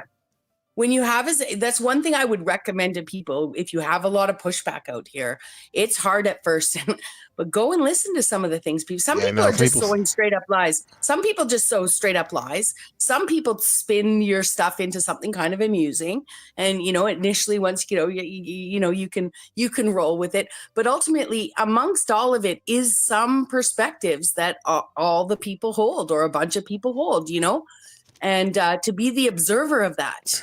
To observe your own inability to see it, you know, like I know Dominic often talks about being the observer, you know, and definitely I didn't listen to a lot of my own streams, but I did often if there was an altercation or if I knew I hadn't performed well, because in comedy you tape yourself and you listen to your sets and you refine them and that kind of stuff. So I always wanted to try and put on a better show with the host. There were two things to my disadvantage that one is still obvious. I'm super long-winded and I didn't realize how long I could talk for, you know, and that's not great for panels. The other was like, I have my volume. I'm just on a phone, right? But my volume is set at 46 now on audio. Let's see. Yeah. 50, around 50 points, which goes up to 200 on StreamYard. But I was out here running at the auto setting at 100. And my voice was louder than everyone. So people thought I was shouting all the time. You know what I mean? And it took me about just 4 or 5 months ago, I turned the volume down and people received me way differently just with my volume down. I did that with my mic too. I had to turn it down a bit. I noticed. If I put it up to 200. I like the way it sounds lower. Yeah, me too. But if I had it at 100 and the panel of 10 people were arguing, just the way that the frequency picks up, I can win the microphone over everyone. Oh, of course. We call that mogging. We call that mogging, like over them. And all I have to do is like go like, ho, like there's a certain tone that, and I did one day to Mitch, I just screamed, holy, holy, holy Mitch, right? And I just won the mic. But if I'd ever turned my mic up, which is super obnoxious, but if I'd ever turned it to 200, no one would have heard anything but me. You know? Yeah. Yep. That's why I encourage people, there's one thing if you're on the move like Jeremy, that he's like doing triage for us YouTubers, you know, as the super god mod. But like if you're in a computer, even if you randomly go up the panels, you should really invest in a good mic, a decent mic. You can get one for $100 or $170 or whatever with the boom arm and all that shit. Because yeah, for that reason, especially if you like to argue, people are just gonna mog over you, like what Bex just mentioned. So Yeah. get your mic, and also too on a positive level, get your mic so we can hear your voice clearly. You know, that's an audio aesthetic. You know, Well, but and I was going to say, I really appreciate you not only letting me talk a lot and also, yielding me to when I interrupt. You're very polite as a host. Uh-huh. I am just excited to be here. It's my first time here. I don't stream as often as I used to. But it is something that I really try to work on. And one of the things that I used to do was, especially on panels, when I realized this was something I was doing, I would just put the mic, I just mute myself and keep talking.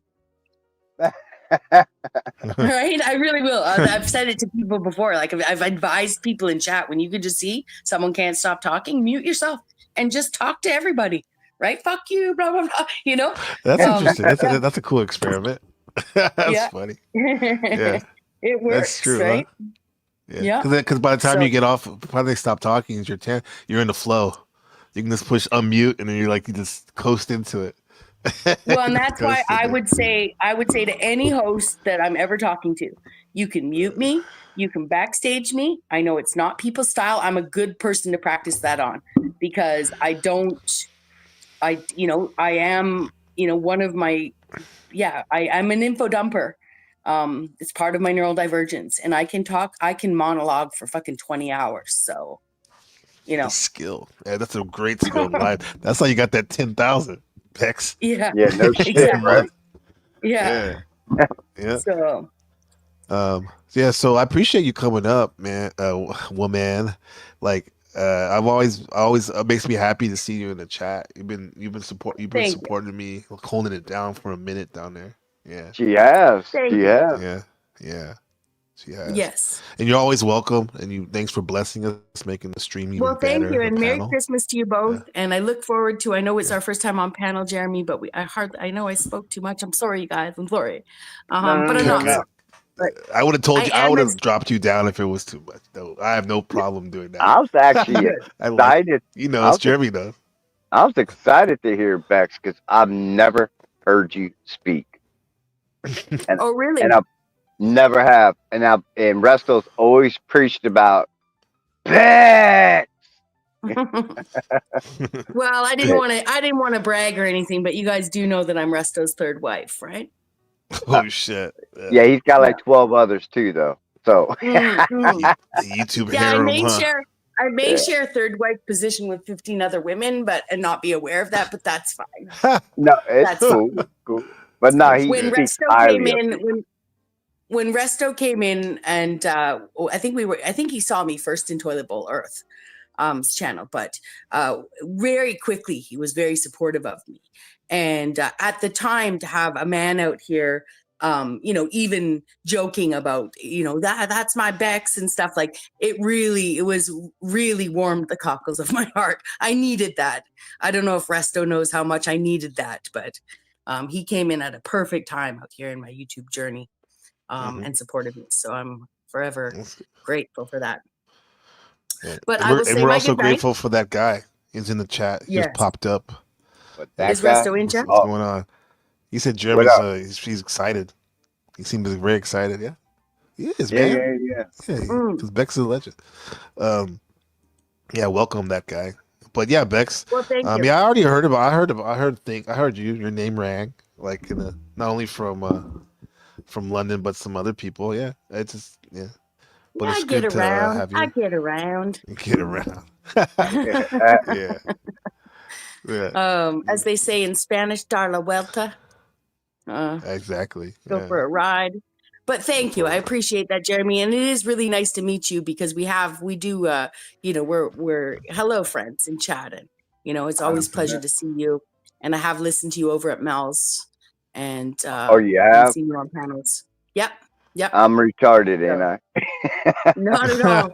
That's the one thing I would say, that I spend a lot less time in chat than I used to. So I do pop into live streams. I try to pop a hello or something in chat to let people know I'm there. But oftentimes I'm kind of hopping around and listening to all sorts of people. So, But yeah, all I'm saying is that I keep my finger on the pulse of things, whether I'm chatting with everyone or not. And I heard Mel's you is one of that. my favorite rooms too. But I will bid you adieu, and I look forward to, if I don't see you out here before your show with Shadow Buddha, then I will definitely be there to watch that.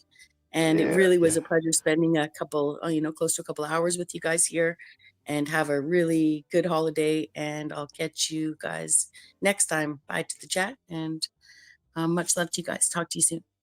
Absolute Bex. Much Merry love, Christmas. Bex. Yeah, Yeah, Merry same to you. Christmas. Bye for Merry now. Christmas. Happy New Year. Yeah. Yeah. Yeah. We'll have the Streamer Awards. I'm having the Streamer Awards on January 1st. My my Streamer Awards, who I think is killing it out there, and Do you have the actually categories? some categories like best most prolific streamer in terms of like endurance. She was talking about how she did a 110 hour stream. I also have like most welcoming streamer. Definitely have the best collabs award. Um, Also most creative streamer. So yeah, we have some good things. Definitely we have the best locale.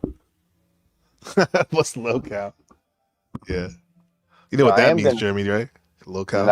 No, I'm not. I'm Locale is a trying term to that hit the words.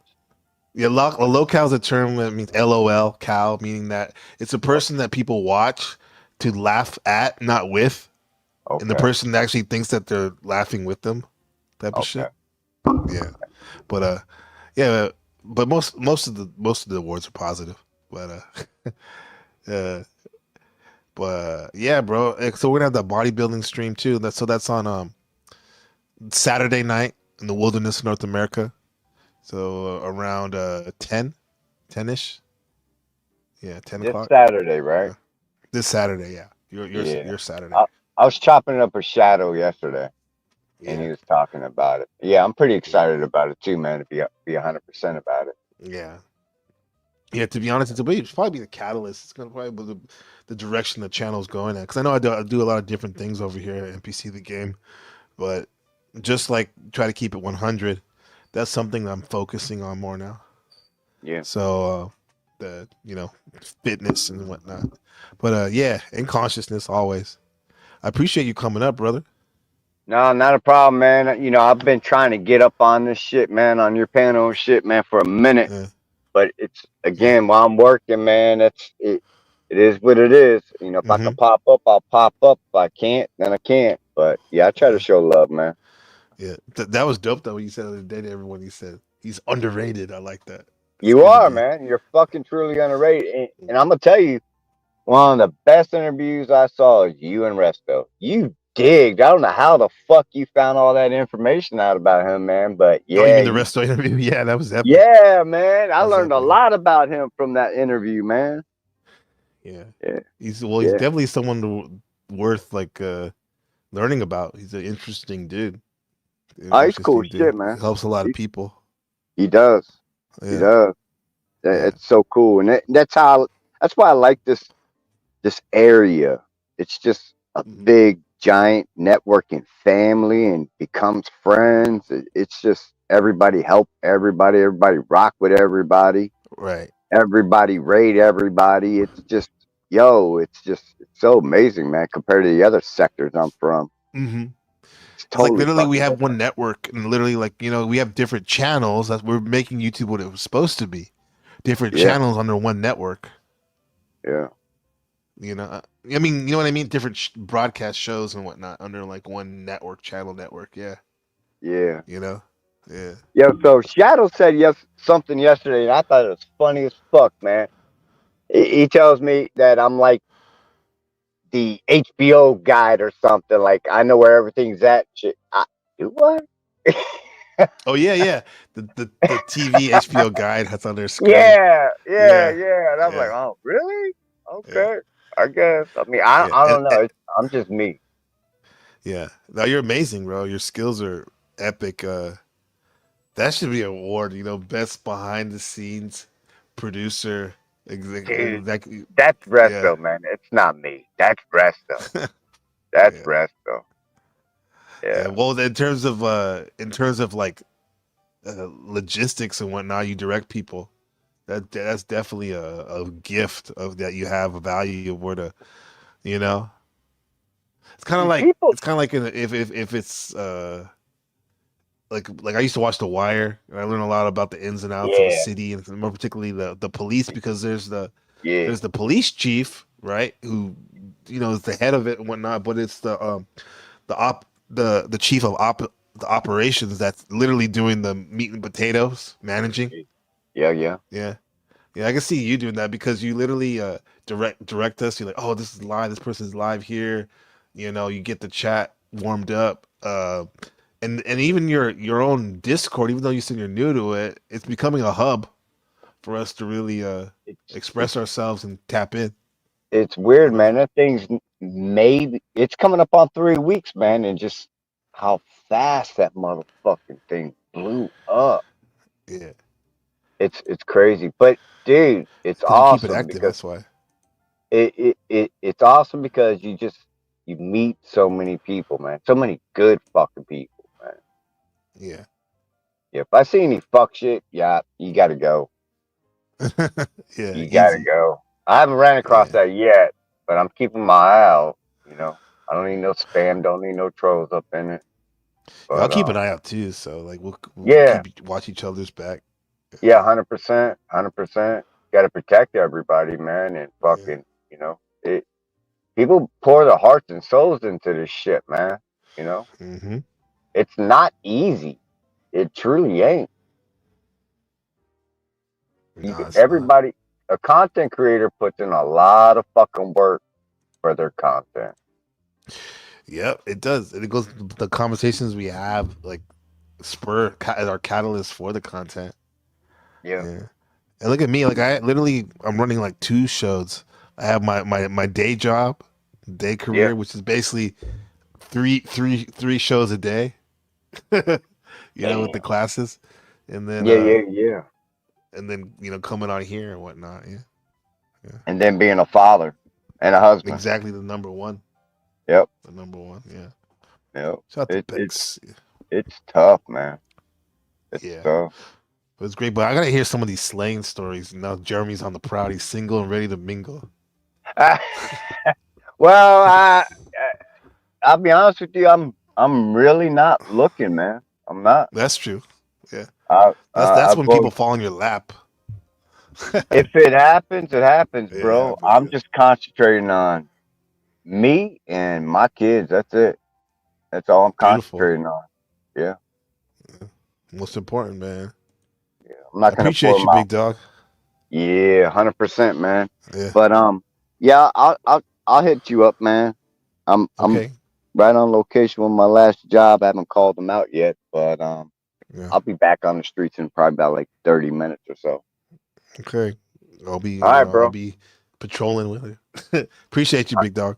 Absolutely, Much man. love, brother. Great show, man. Great show. Thank you for making it even better, bro. I'll see you soon. I didn't get a chance, Bex. No. you got me with the Jeremy greeting earlier. Nah, Bex is awesome, man. It was really, dude, no bullshit. It was really cool hearing her just talk. I'm like, wow, this is the Bex, the legend everybody keeps talking about. Yeah, she rocked it out. Behind that. Yeah. Dude, I'm curious about her comedy, man. Her stand up. I know, huh? Yeah. She got spurred by Bill Hicks. He's like, yeah, I'm a comedian too. Yeah. We'll talk about it with her. Yeah. The Bex interview.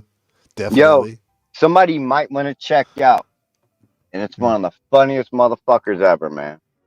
Is Charlie Barnett. That's who Dave Chappelle learned his craft from.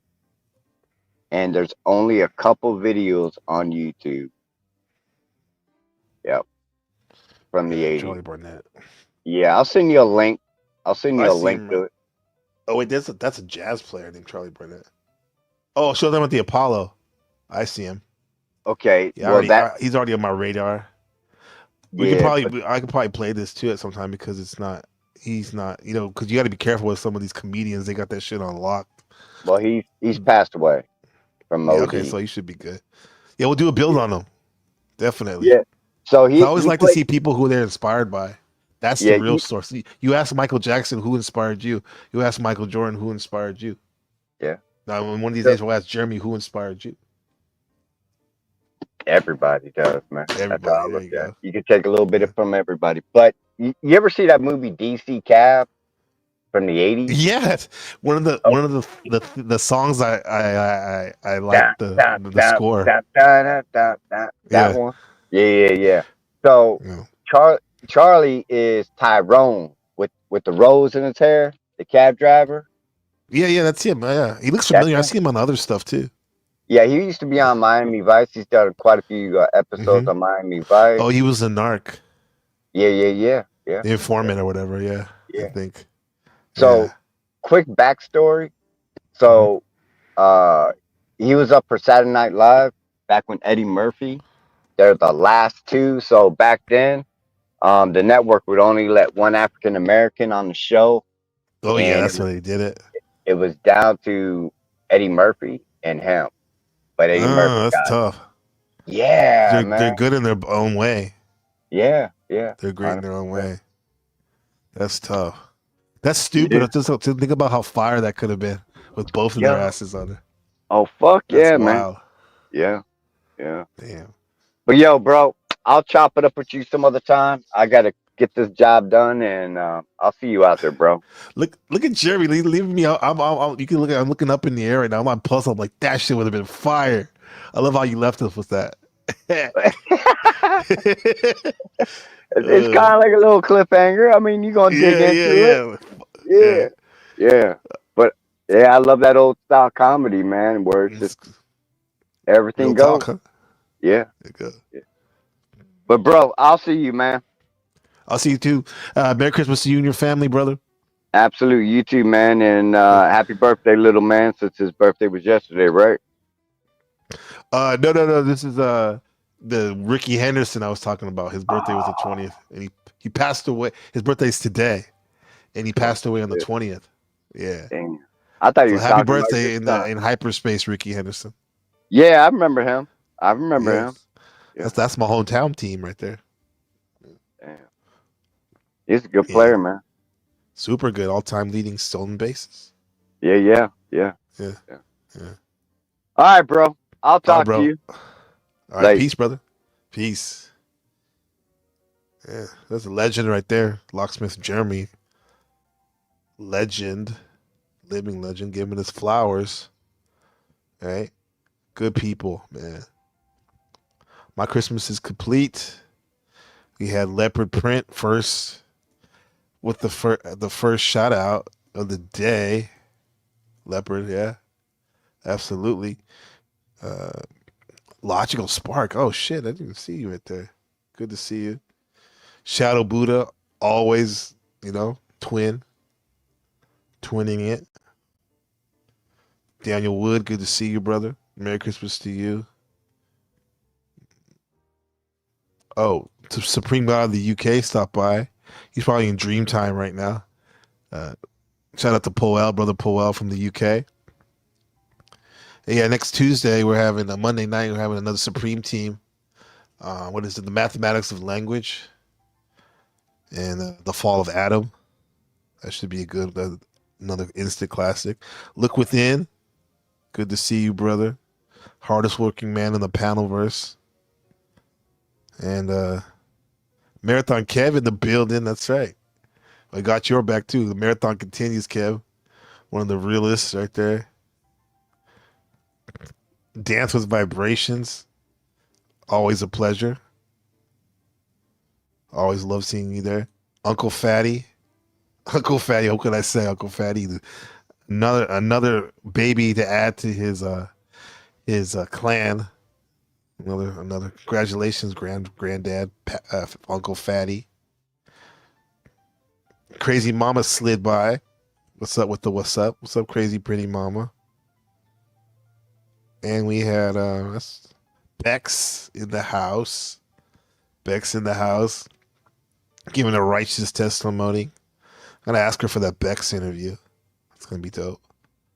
Yeah, so shout out to the next thing coming is our Legends of Consciousness. Shadow Buddha and I. where we're gonna break down what it means to bodybuild and be conscious, and we'll be showcasing the greats, Mike Metzer, Tom Platz.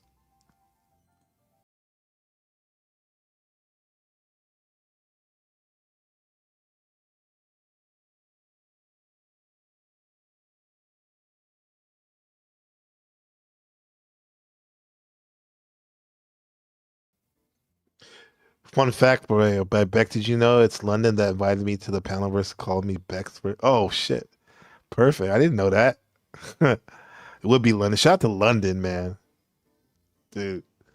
That's my YouTubing twin right there, bro. Absolutely, real time.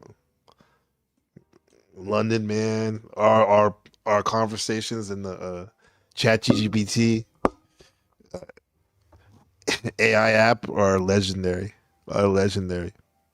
Perfect stream topic to go into the new year. Yes, getting better and better, getting stronger. And that shout out to that guy sliding in there right at the end.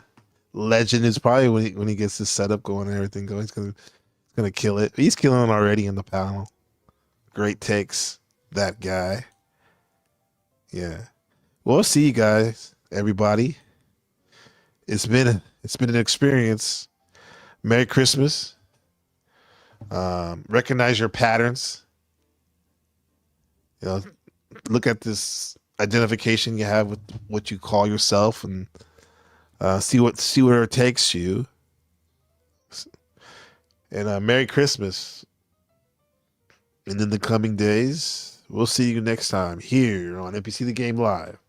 Peace. Merry Christmas.